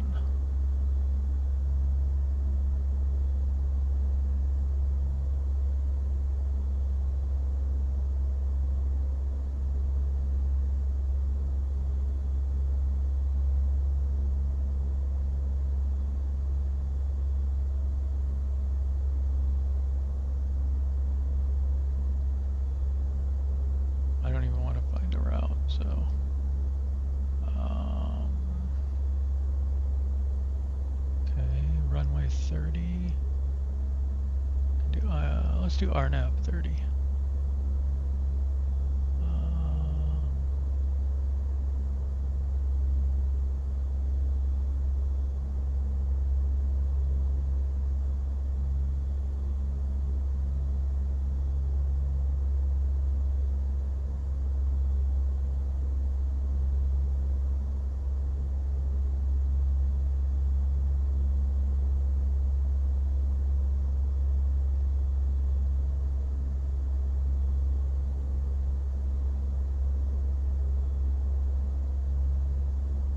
Let's do this one.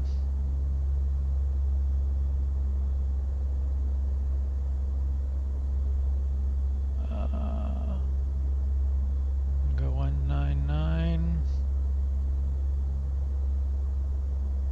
File with ATC, send to avionics.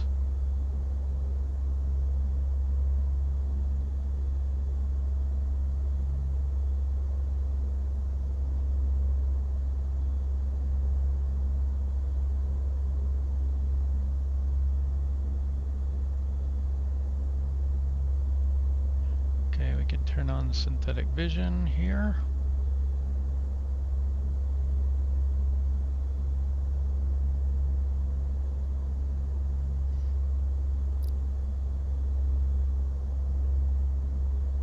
Okay, we're gonna go up to 199.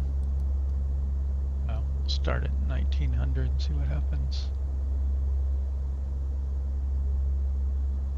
brightness controls are here if we needed them. Which makes it a little awkward to use.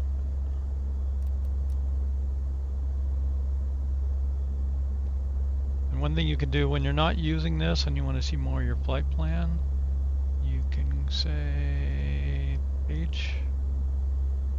That'll hide or show that panel. And if you go here and hide or show it, it'll pop up this one. So you can go to avionics here and you can set things up. So like let's go to HPA. I like wind in XY, so that gives me like a split out vectors.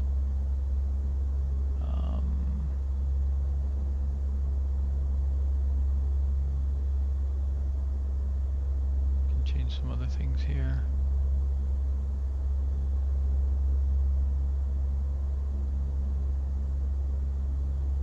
And then hide that, or you can go you can go back to checklist here. The checklists aren't very good in the plane.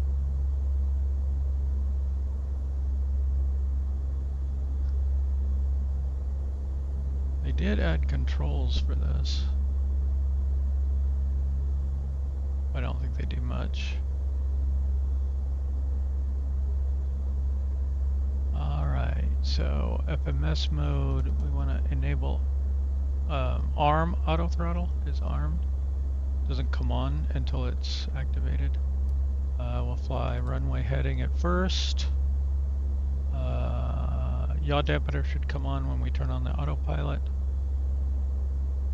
And we want to do climb mode.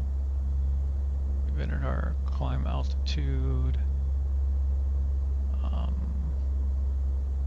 think that's all for that. Flap set. And I'm trying to remember on this one, do we have takeoff mode? I'm gonna say we don't need takeoff mode. And then we've got probes here, other ice protection on this panel.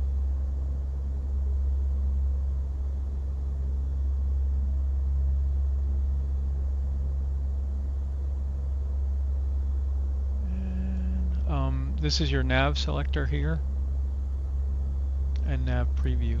So you can preview like your localizer or whatever before you activate it.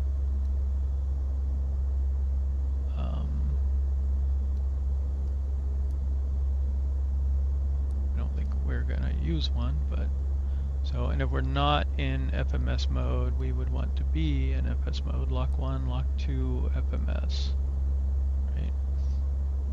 And it says it's currently going to IDINA, so that's our first waypoint, so that's correct.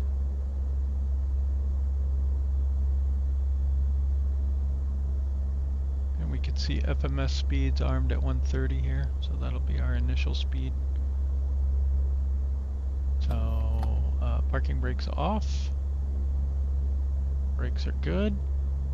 Might have been a little hard of a brake check.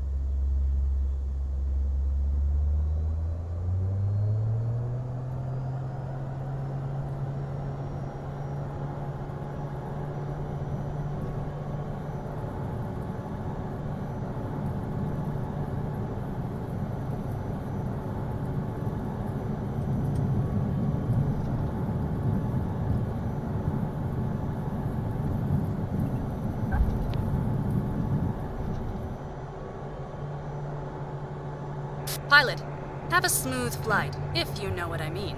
Gears coming up.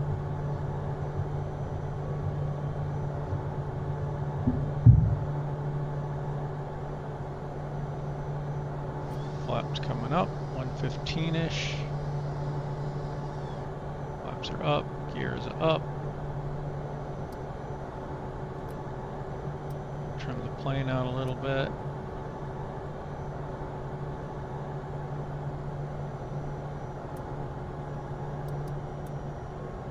Auto throttle didn't catch.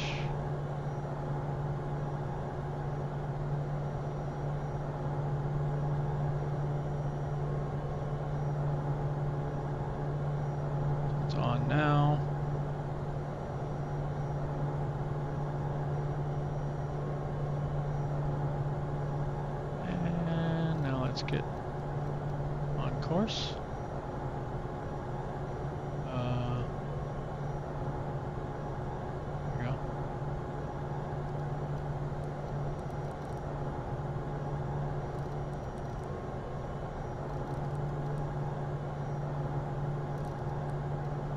I like heading up mode for this, and you can see where your heading bug is here as well.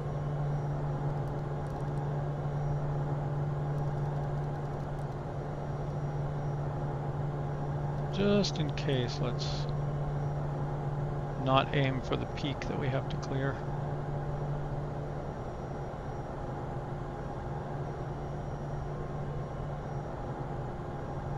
So it's automatically accelerated at 140.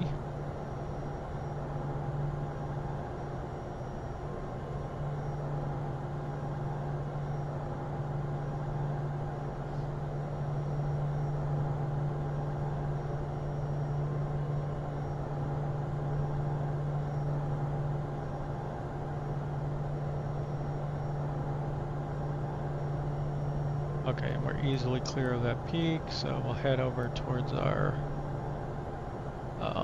nav line. We'll arm nav, so it'll lock in once we get close enough. This doesn't seem to work, the half bank angle. I try to get in the habit of turning it on anyway.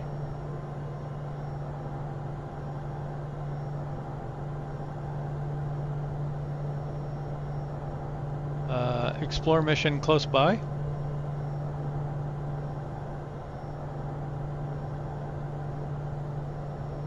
I haven't even looked at mine. I got tired of doing them. It didn't work very well. Or off. It's over here in Mexico right now for me. Is that where yours is?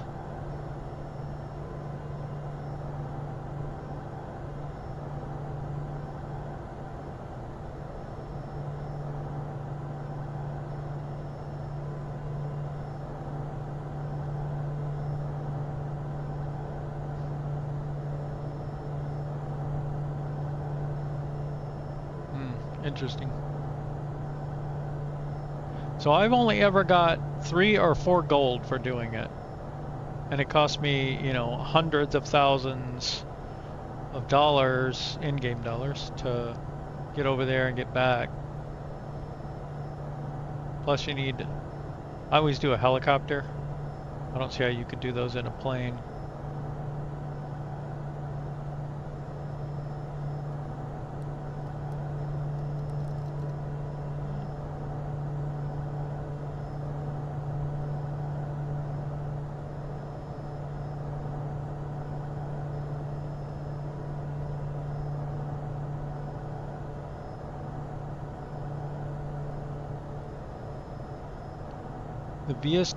The VSD is now in the EPIC 2 avionics in the latest SU2 beta. You're gonna have to translate that for me.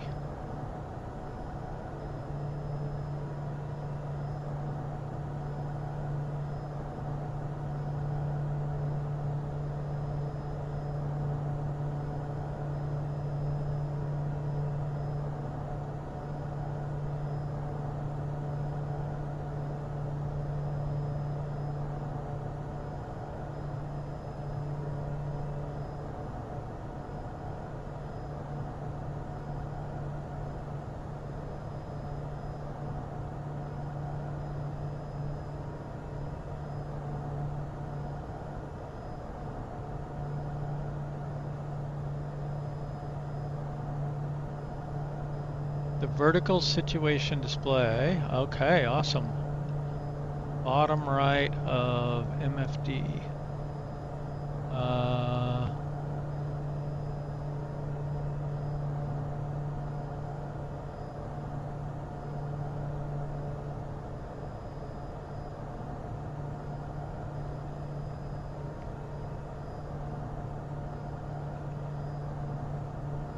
Can I search on page? Where this?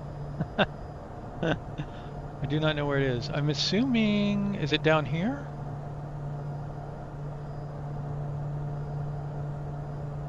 I don't see VSD. I don't see VSD on that.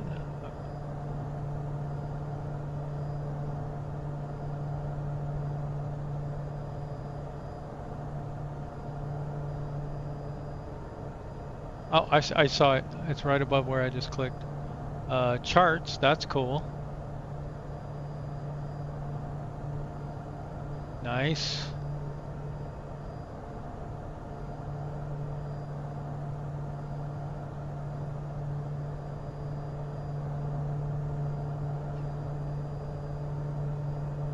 I saw someone using charts the other day. I have not tried it yet.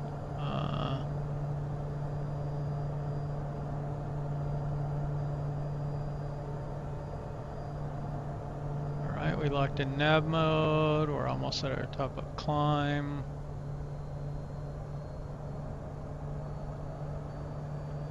So to zoom in and out, you grab that little thing and push up and down with your mouse. So we have a good long ways to go here.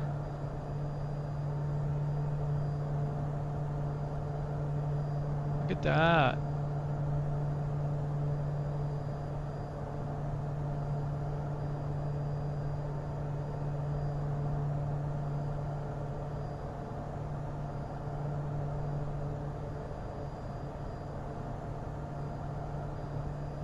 Okay, let's play with charts since we have a few minutes here. No chart selected.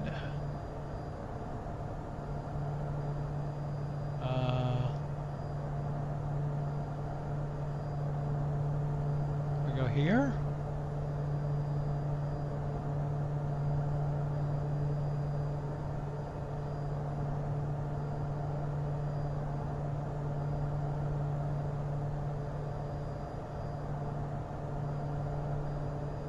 Estimated time en route, 1.5 hours. We should be picking up some speed here though.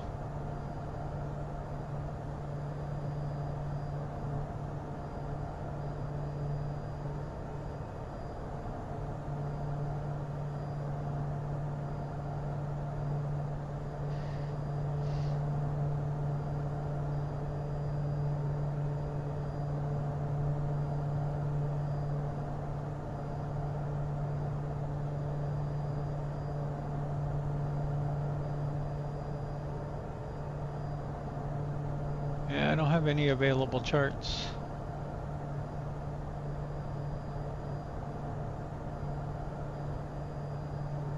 Approach, star, SID, airport, origin, destination. Ah, hey look, we got some at the destination.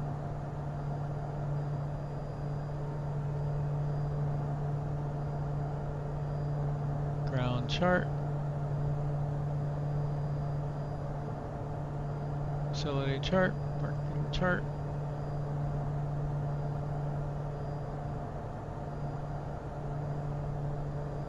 Oh, and it has an FAA option also. So in theory, can do both. So approach, RMP30.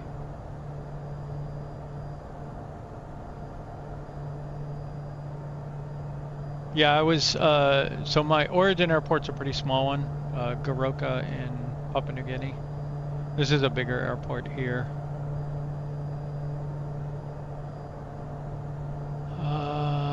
Now, how do I see the chart? I've selected it.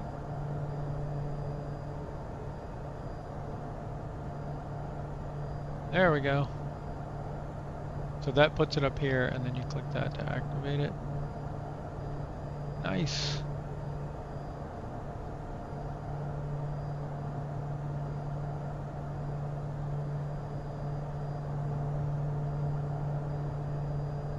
Features are coming along.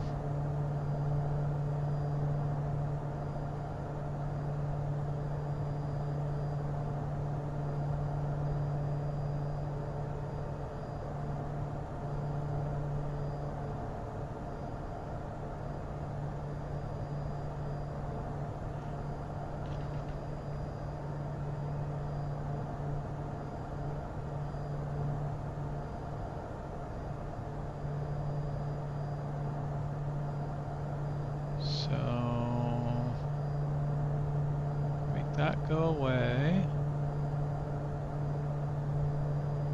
Nearest. Nice.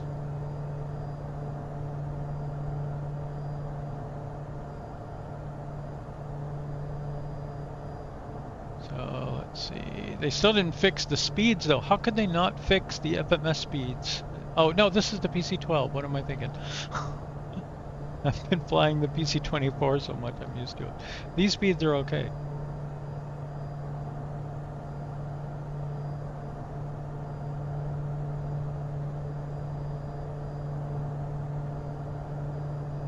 Okay, so we can close that.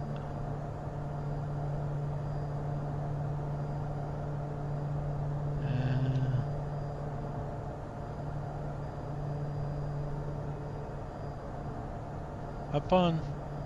See ya.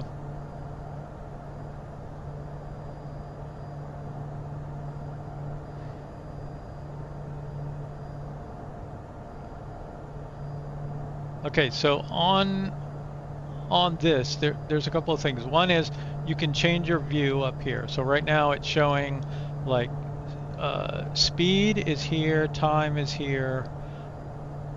This seems to be broken. Angle and altitudes, right? So if there's any altitude restrictions, they'll show up here. You can change it to be speed, distance, time. You can also do fuel weight. You can show latitude, longitude of the different points, or you can show like route information. So this is part of the star approach, whatever. On any given waypoint here, you can also modify like the altitude restrictions or speed. You can say like cross. I want to cross altitude at or above or below whatever altitude I enter here. You can set speed restrictions here and then apply them. You can set holds by going here and then doing that. Removing holds hasn't been working, so I don't like to add holds much. You have to get into the hold, and then there's an exit hold that you can do, and then it'll, when it finishes that next loop around the hold, it'll exit. So you can get out of them, it just doesn't work super well. You can of course delete. If I wanted to go here and say amend route, I could add more waypoints.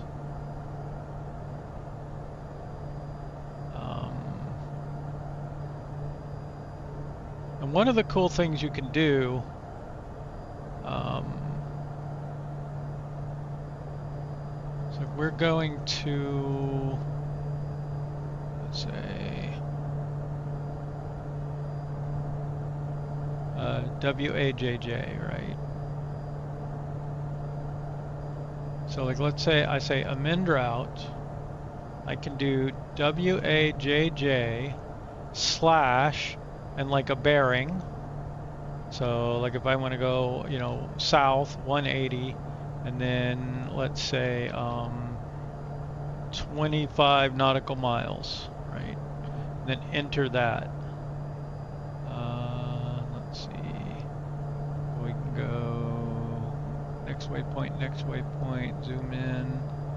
So it's added this waypoint here as a place bearing waypoint relative to this other, you know, place. It can be a waypoint or it can be an airport or whatever. So I mostly use it for setting up like a really long final.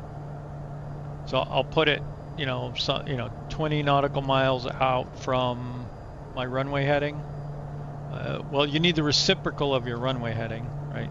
So if you're flying in on 180, you want the bearing to be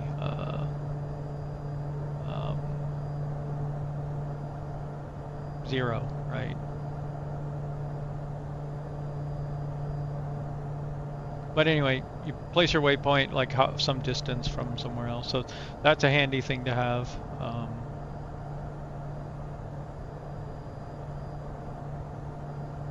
It's not so easy to set up custom waypoints, unfortunately. Supposedly in the real plane, there's like a little cursor. I think it's these things on here, and you can actually click on the map and add waypoints. But I don't think this lets you do it. I don't think there's any way to do it from here. So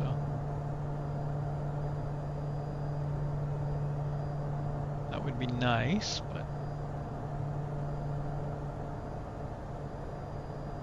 The other thing it doesn't do that I wish it did is give you your time to top of climb. I don't know if it does if you do this. Nope. I suspect that's not realistic to the actual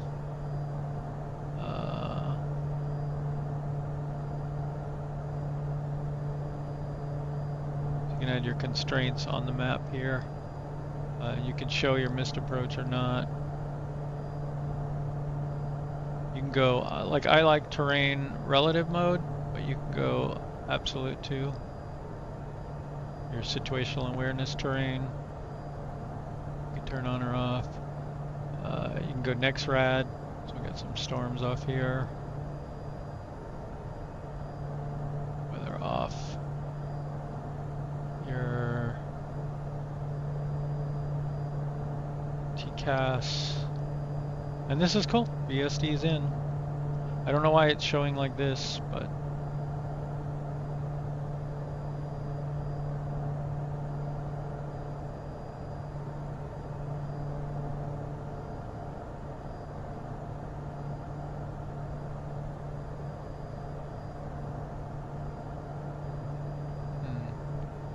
track, flight plan, M and A. I don't know what that does. That switches something.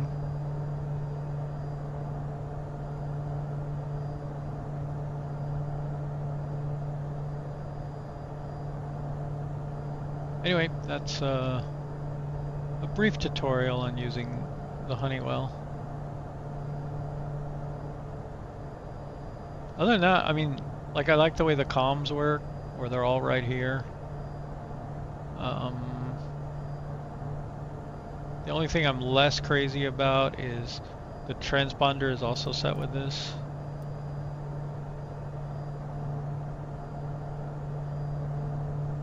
So you have to dial in the high digits and the low digits. But these are nice and visible. Your engine stuff, I mean, this is all pretty familiar to other things. It's too bad that it doesn't remember your synthetic vision setting, but so I have to turn that on every time. You can also put, you know, like if you want weather up here or traffic, do that.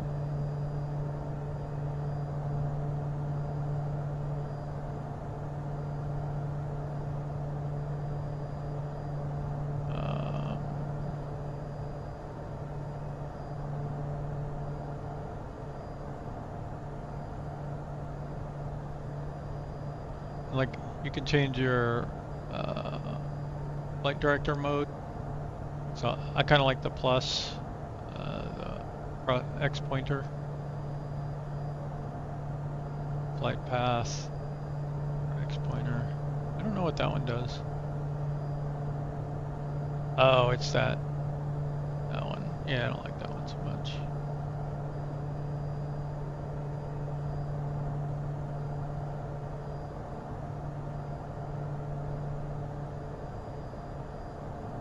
Steep approach.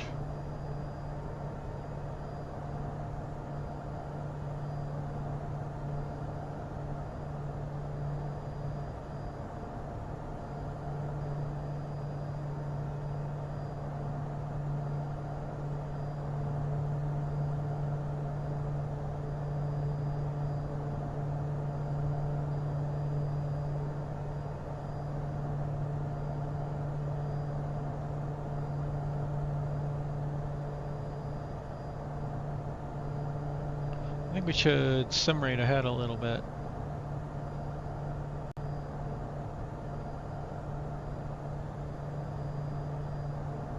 Let's see where we're at.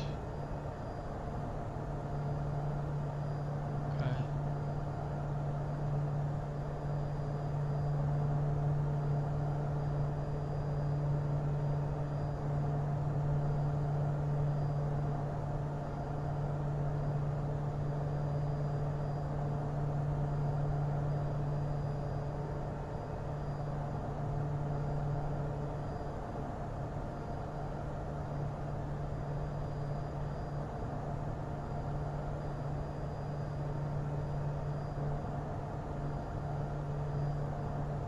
implementation of this does have a bug. It keeps thinking you need to you're gonna have a top-up climb. It's like we're already there.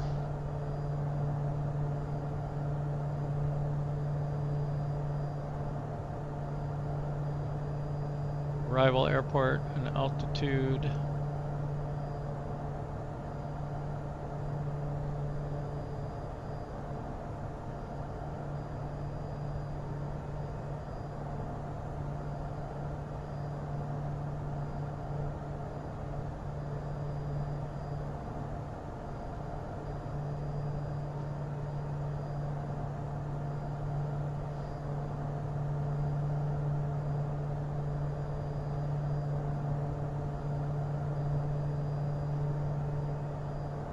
ETE 1 hour.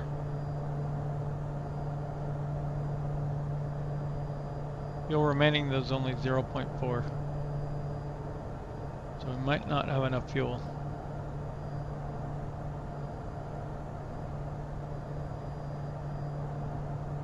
In which case I'll have to cheat.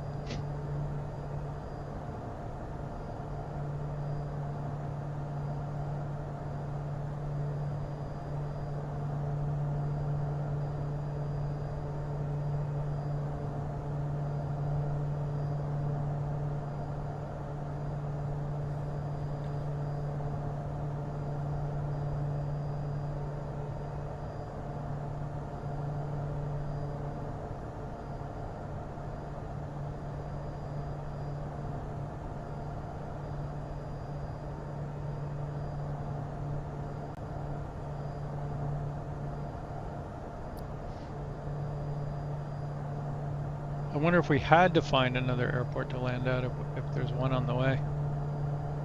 Like, is there a decent sized airport anywhere around where we could stop and get fuel? Maybe this one?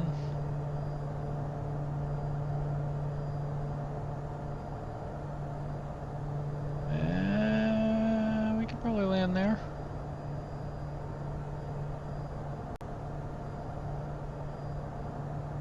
Not sure it's all that much better. Yeah, it's closer. Could probably land. This would probably be the place to go. Yeah, it's even got longer runways.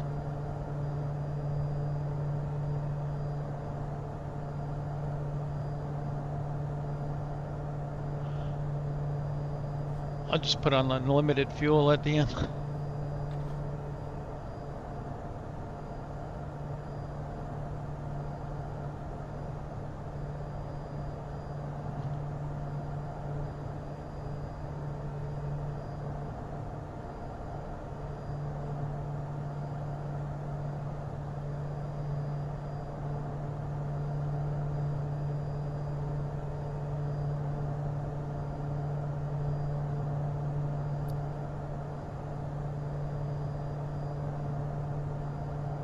Runway 30.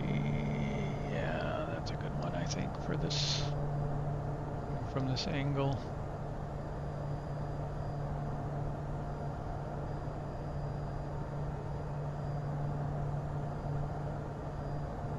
Should be like straight in.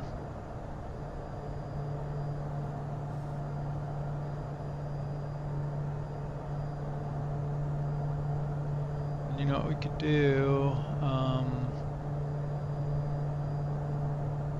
We could just go direct, cut that corner off. That'll save us a little bit of fuel. See, that half bank angle's not working though.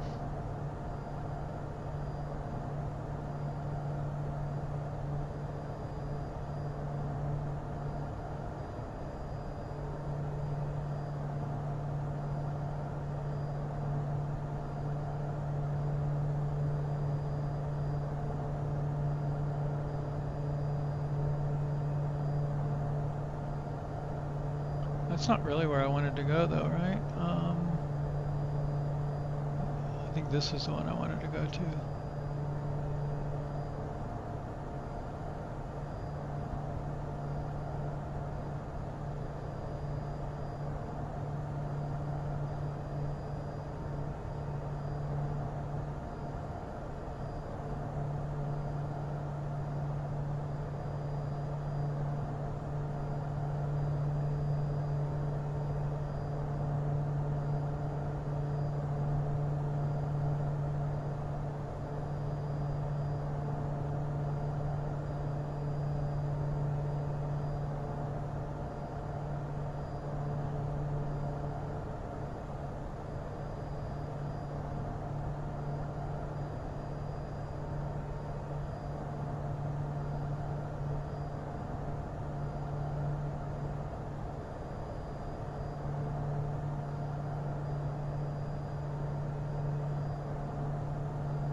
What we need is a Discord server.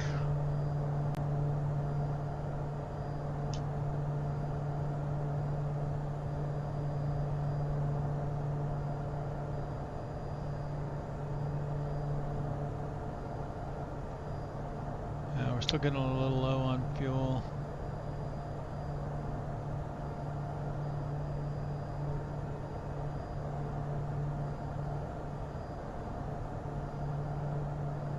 Wonder what it says now for. Still seeing about 0.4. Guess we'll see what happens here.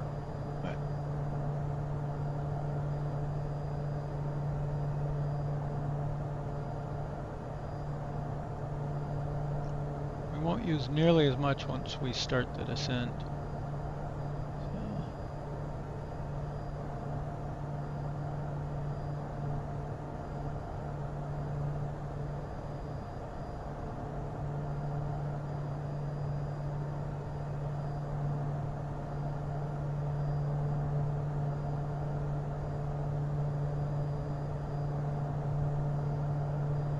This says we're only 15 minutes out, and this says we should have an hour and a half of fuel, so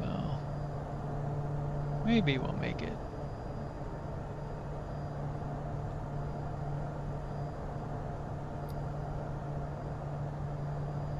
Alright, we're coming up on that top of descent. Let's get our altitude down to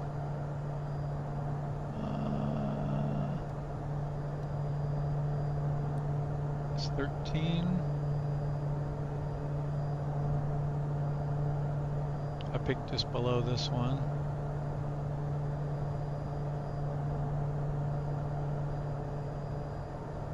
And we need to get VNAV on.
You know, I don't remember is the flap schedule on this plane.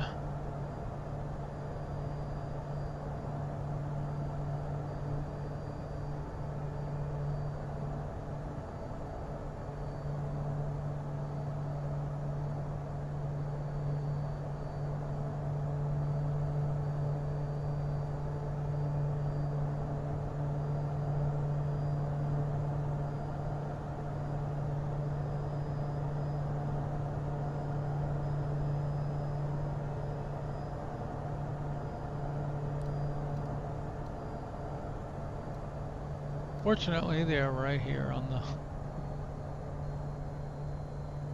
the speed tape.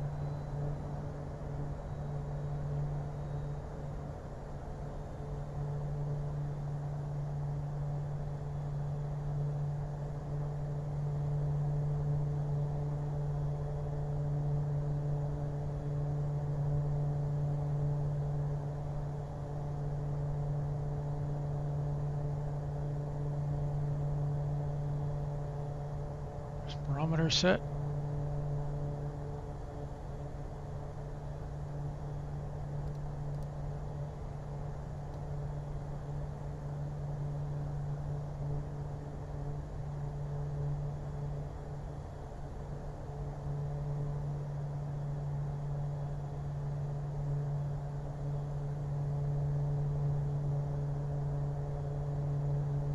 Yeah, so one thing we can do here, we can do cross, and we can set our speed. Let's say we're like 100. And then here, cross, speed, 120. Here, cross, speed, 150.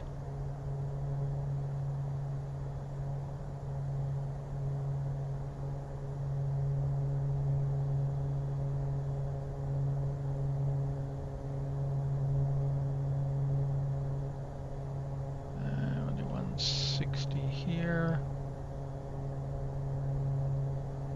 And then we can go FMS mode and just let FMS control it.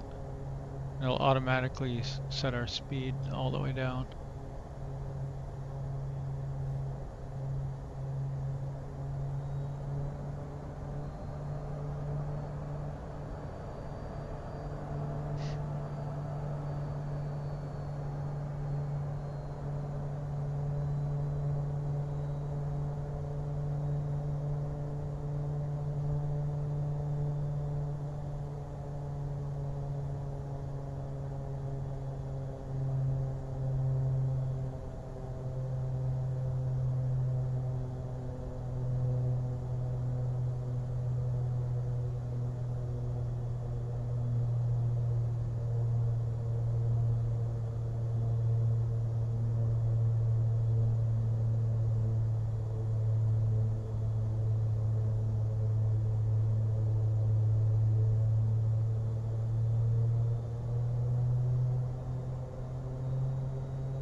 Looks like 2,800 feet is where we should catch the glide path. Hey, there's our little plane on the map. Too bad they don't have a clipping area. Like, don't show the plane until it's inside here.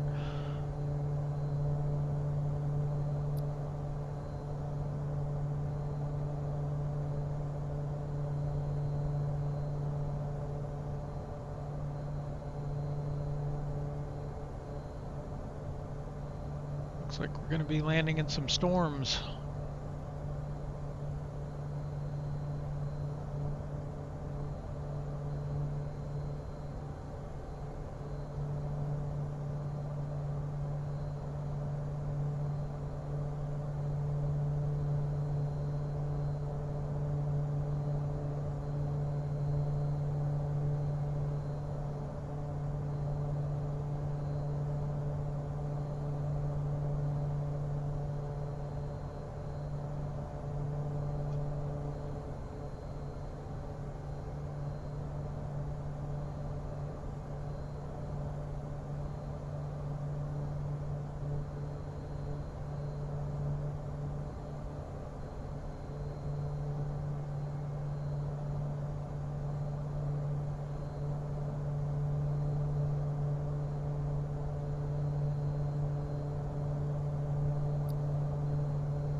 So above 4,000 this waypoint, and then down to our platform altitude of 2,800 at the next one.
Okay.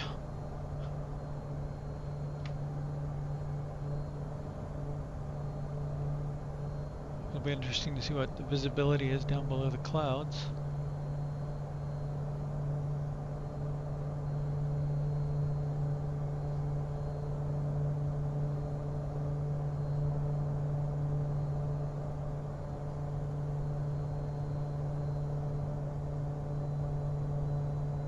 So I just dropped our speed to 150.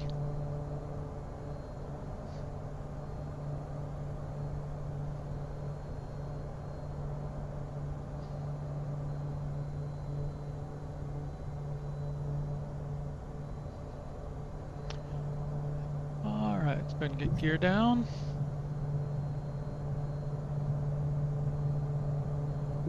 Here is 3 greens and 15 degrees flaps.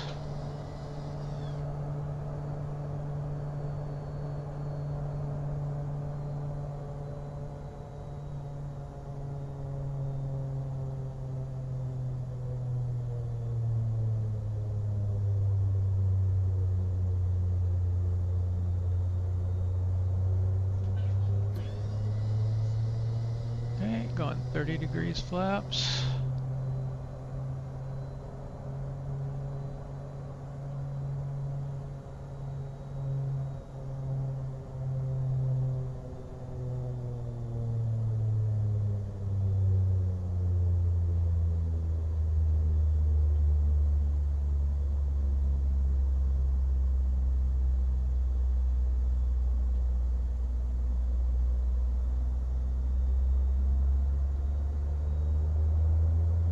Throttle a little sluggish there.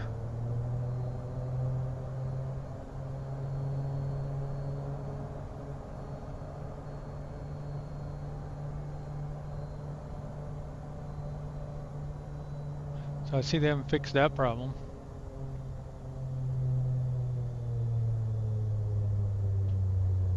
Like 10 knots over speed before it corrects. I should already be throttling up a little bit. Stop from dropping too low. Yeah.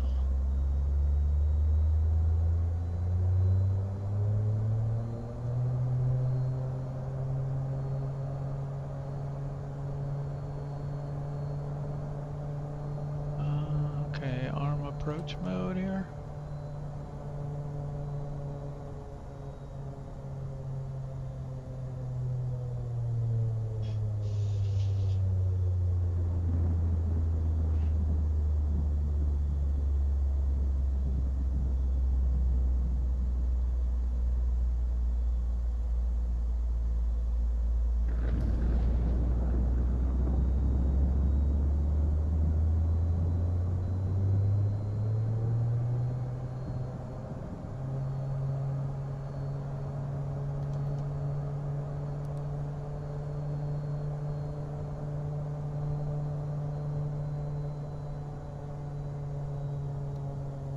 sure why vertical path hasn't locked yet. Let's go full flaps.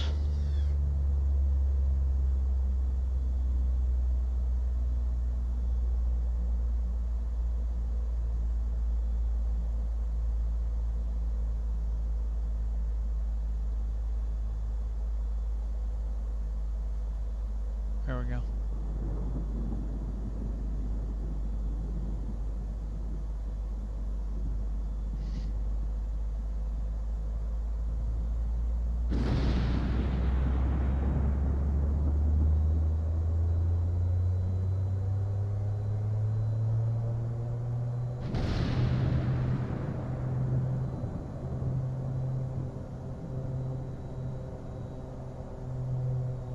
Okay, now I do not want to slow down to 90.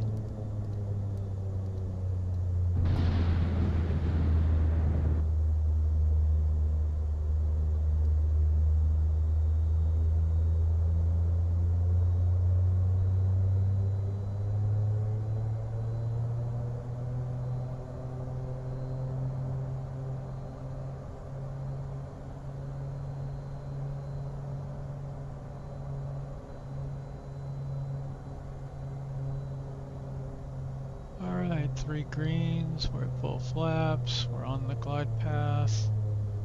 Everything's looking okay right now. Except for our auto throttle is terrible. Autopilot. See if we can get off auto throttle. Just do it ourselves.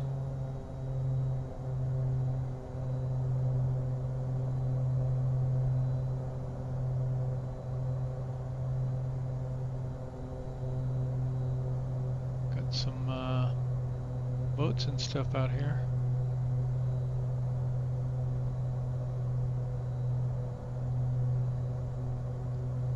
Not much in the way of wind.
Good. Gears down, flaps are down.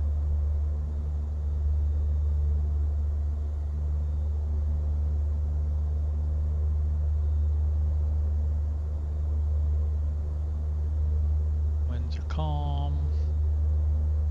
Approach is looking pretty good.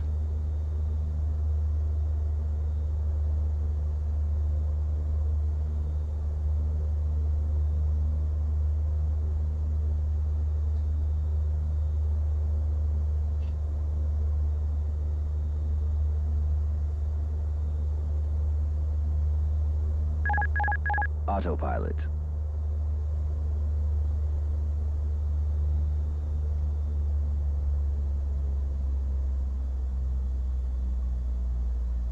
A little lower.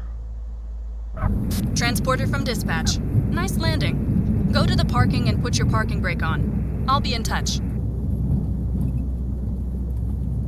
Contact ground for your parking assignment, then shut down your engine.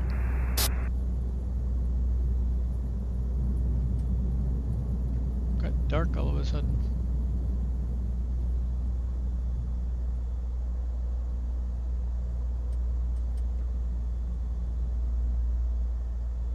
Can we contact ground?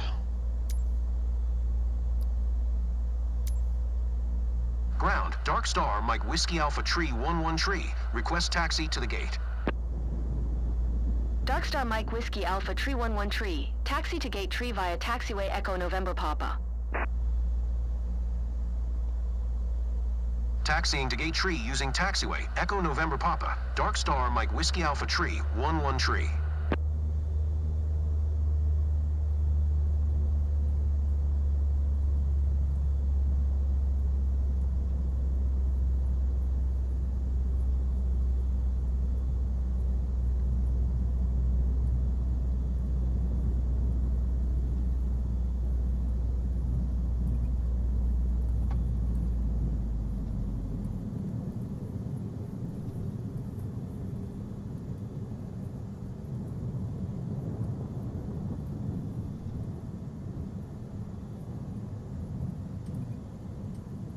This thing will just about take off at idle. Crazy.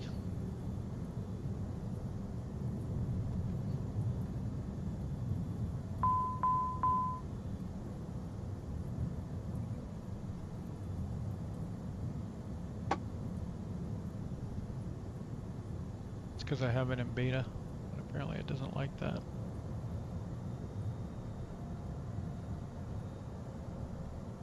Although I thought that's how they taxied.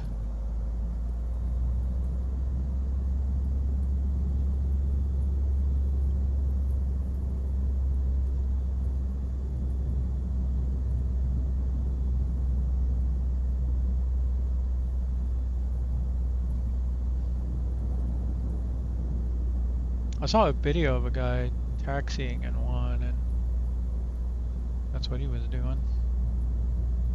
He didn't get warnings. Must be the way the sim is modeled.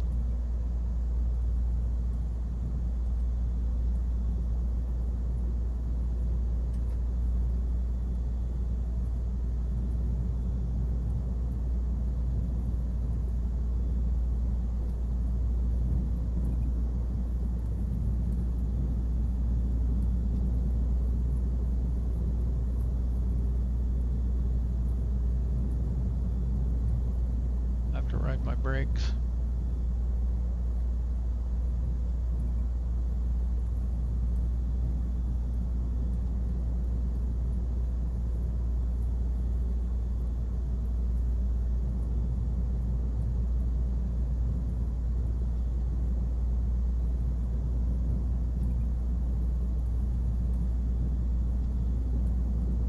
Man, why do they taxi so far? Give us nearby parking.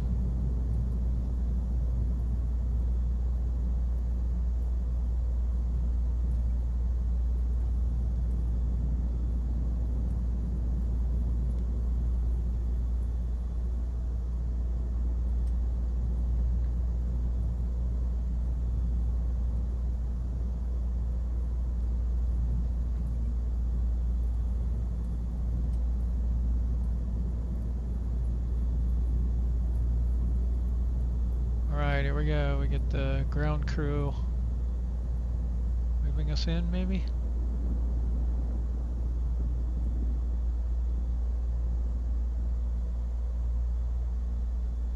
I don't see anyone yet. I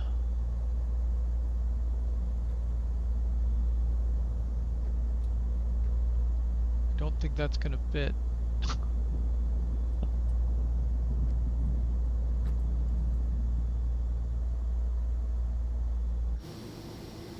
Yeah, send that right over.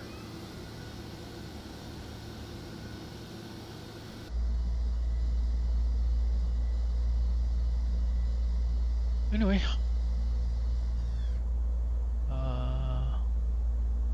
let's shut down.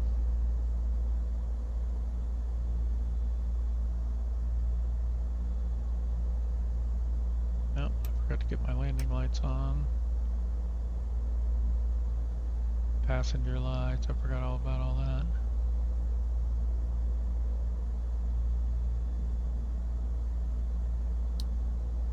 Can we get external power?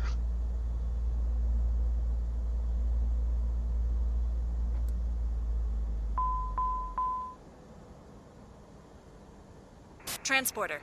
Disembarkation in progress. Stand by.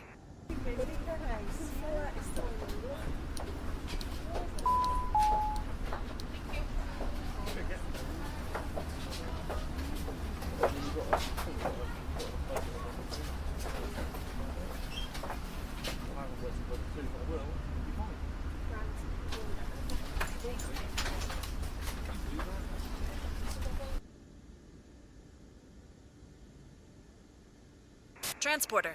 All the passengers have disembarked. Good job. See you soon.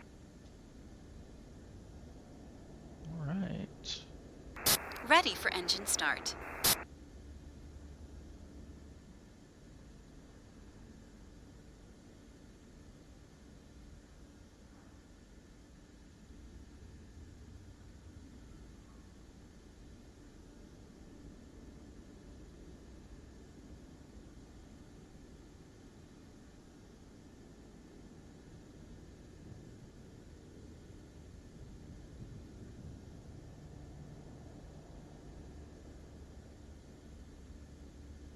I was going to say, there's supposed to be some missions of mine reciprocal, but these are so puny. But we do have some. So we can fly back. I might just get another NPC pilot and let them fly this around and see how it does for money.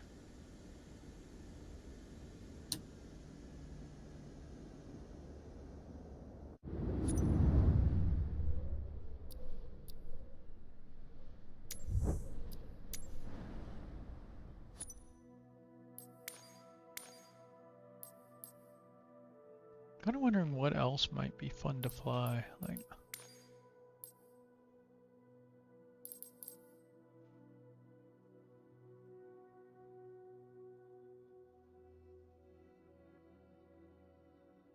I think I'm gonna have to start learning some of the Airbus stuff at some point.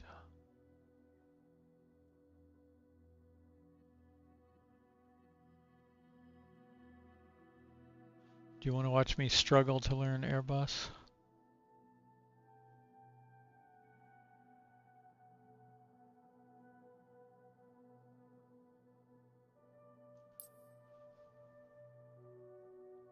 That one's range is small. That's the one, 2,300 nautical mile range, it says.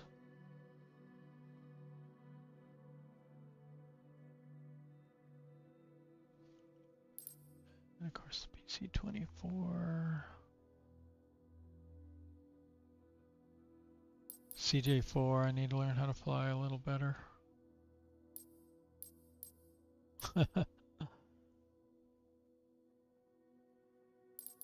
You know the Airbus pretty well, right?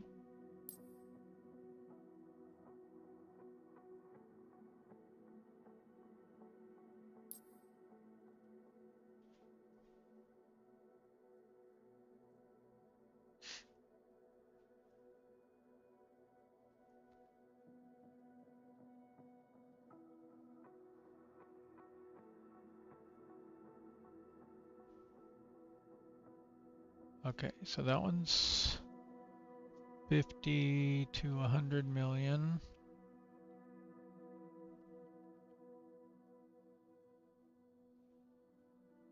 That's more, starts at 70.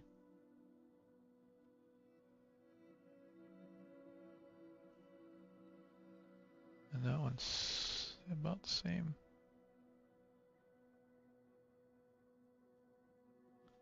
Oh, don't like it? Is it the plane itself, the model, the avionics?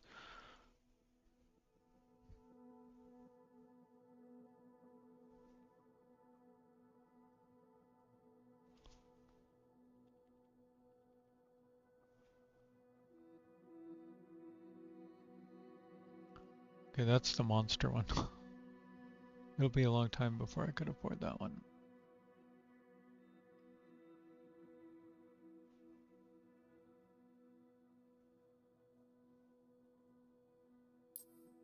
So let's see. Seats 0. That's interesting.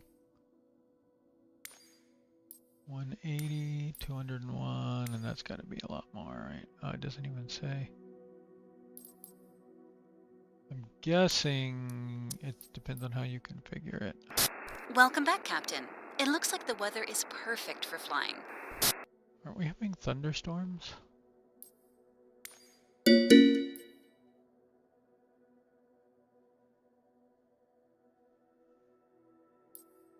World travel. Pacifica.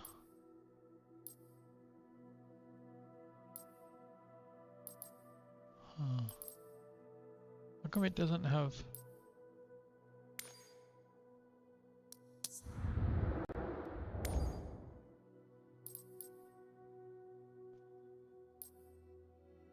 Doesn't show any passenger seating.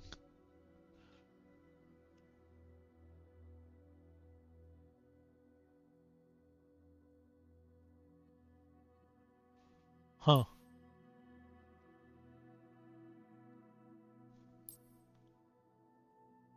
Are you doing the 350i or the C90?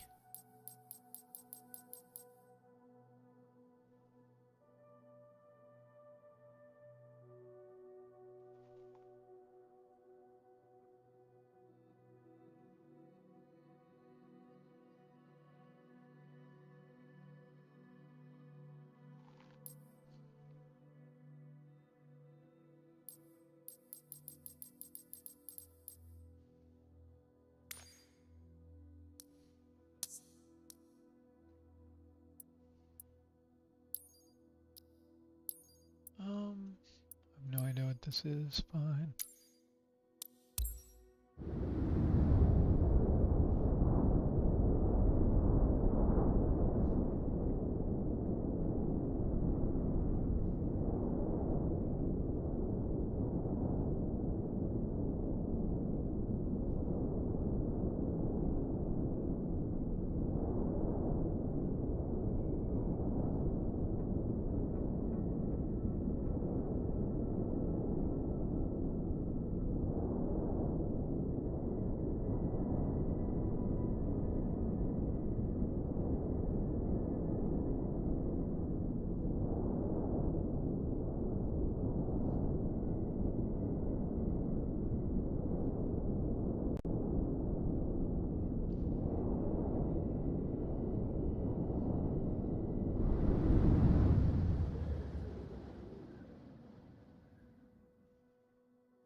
Uh-oh.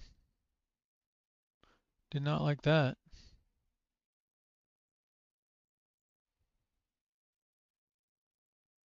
That's a hard crash. I wasn't even flying. So many updates.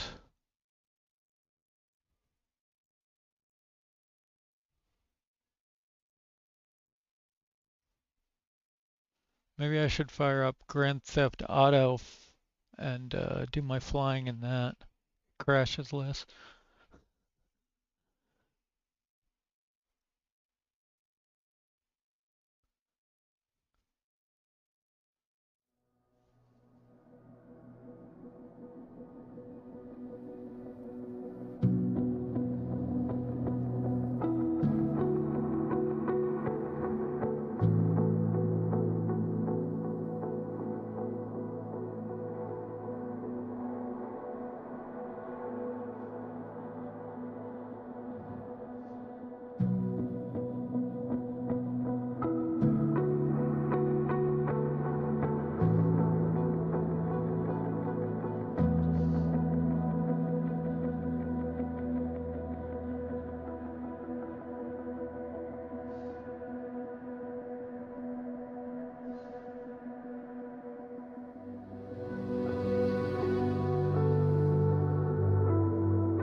somewhere where it's already daytime.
And are you in Sim Update 1 or Sim Update 2?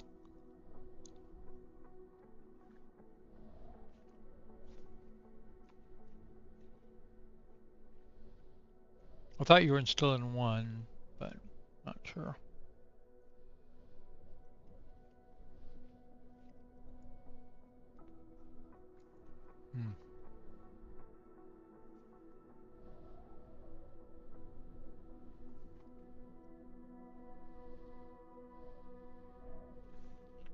Oh, you went back to 2. Cool.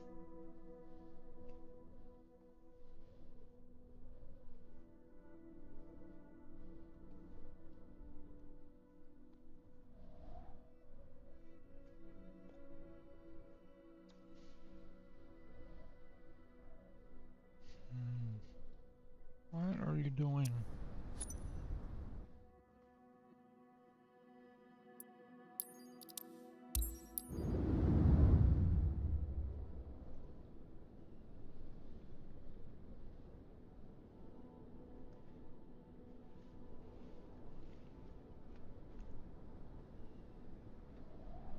And look how those houses are packed.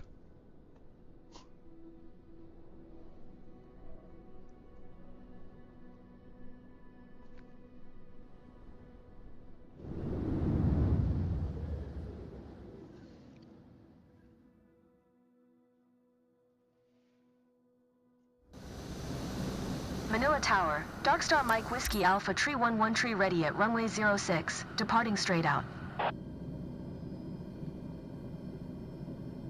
Ooh, mine looks really bad. Did you just have tape all over everything? There we go. Now I loaded.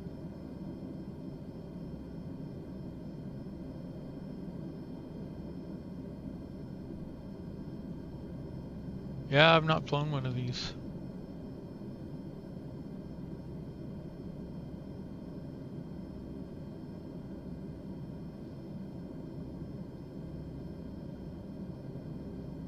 Yeah, you're right. Taxi's dead.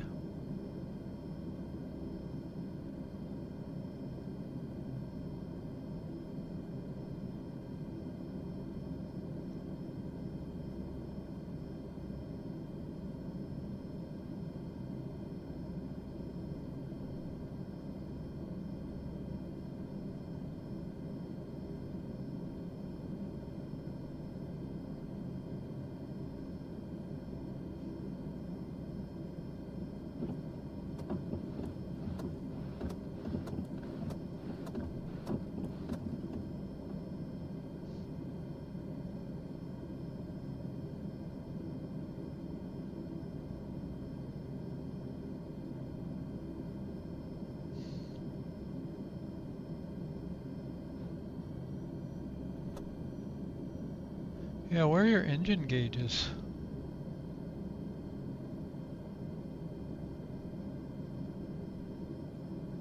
Or the controls for this thing, maybe. I guess it's a touchscreen.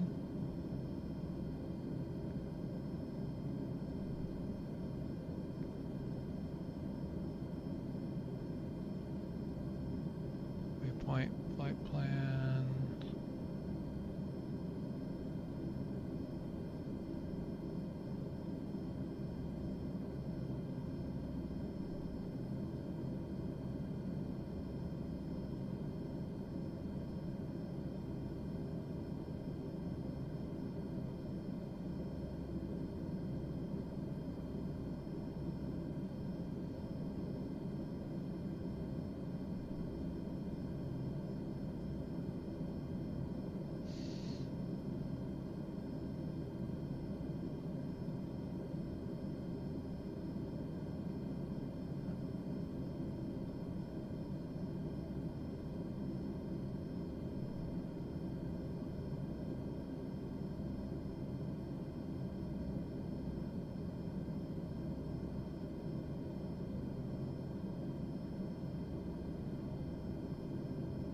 de-icing's here, lights, props, engine anti-ice, comms. Oh, I bet it has the battery problem too.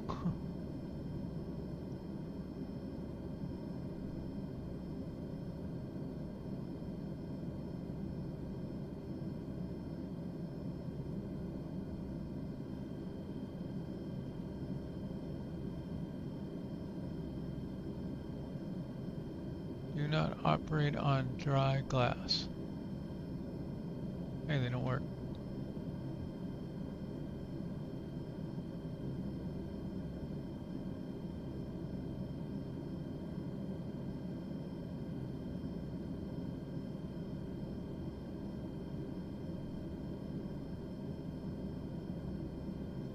DC load, voltmeter.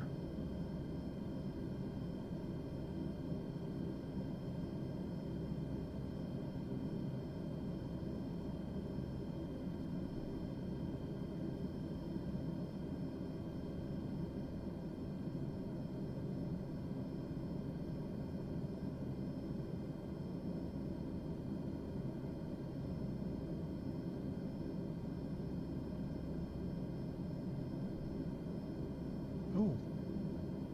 Okay. Interesting. So you can do all your autopilot stuff from here, apparently.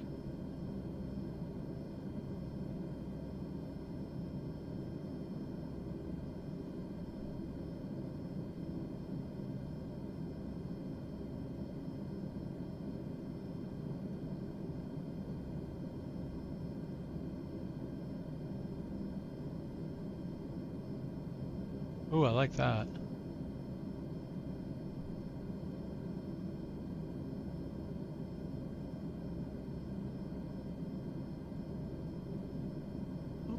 I don't know what I hit, but I found PFD options, but that doesn't tell us much.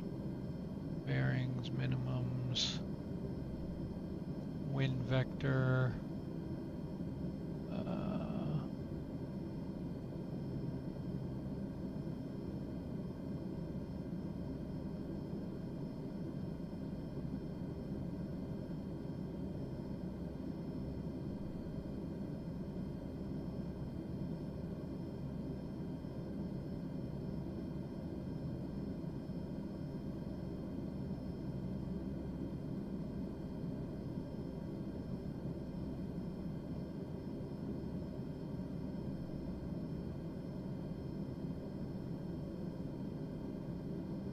I don't know how to get out of it.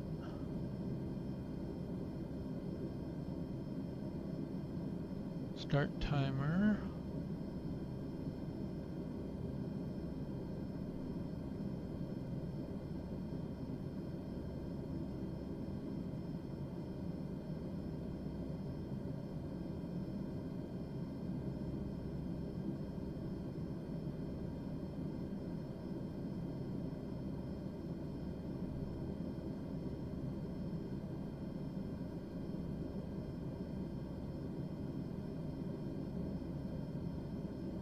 Doesn't have weather or terrain.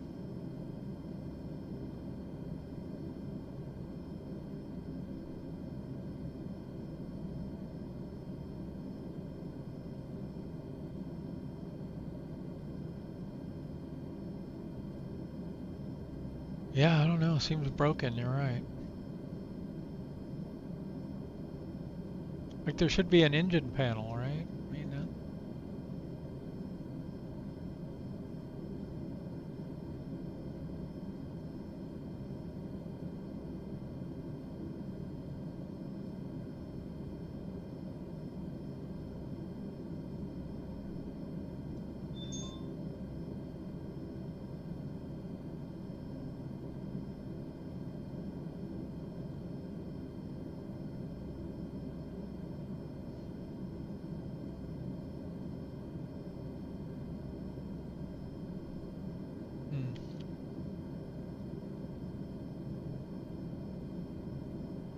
how's it fly other than that? And the panel's going out.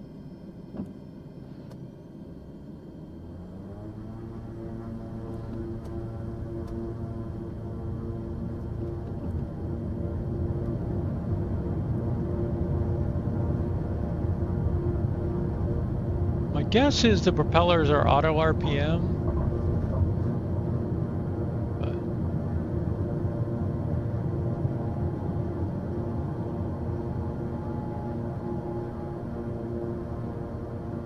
I think the window's all fogged up too.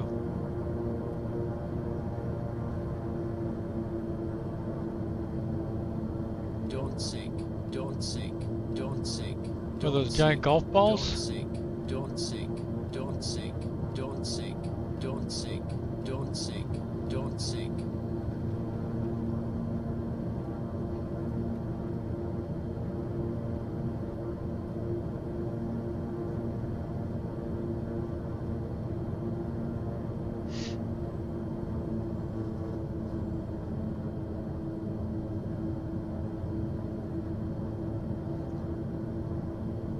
Pretty fast once it gets going. Don't sink, don't sink.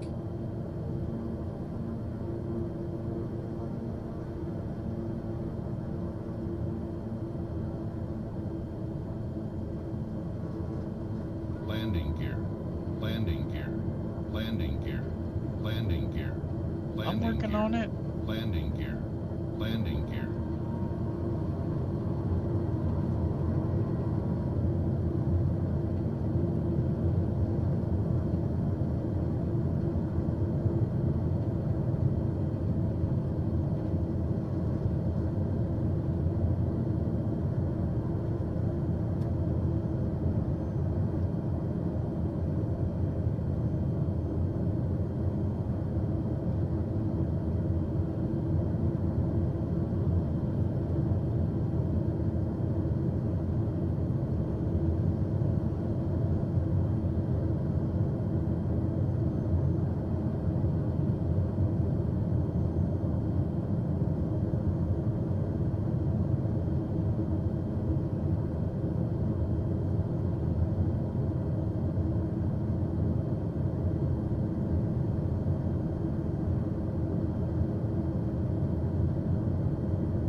Sporty little plane.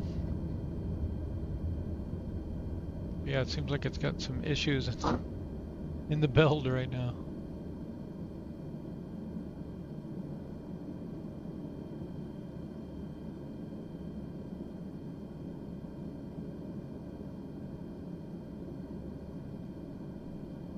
Cool. I'll look for it to be fixed in a future SU9 update. Yeah, I'm pretty sure that's supposed to have engine instruments on it. So I got a jet for a while, so I will catch you later, man. So don't forget to friend me.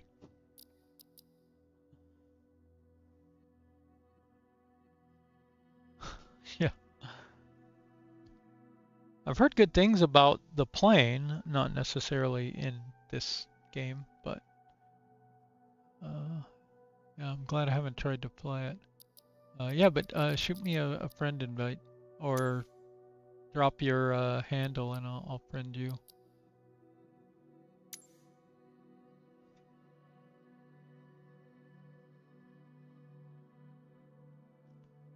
I don't know what to do with it yet, but at some point we're going to be able to do something.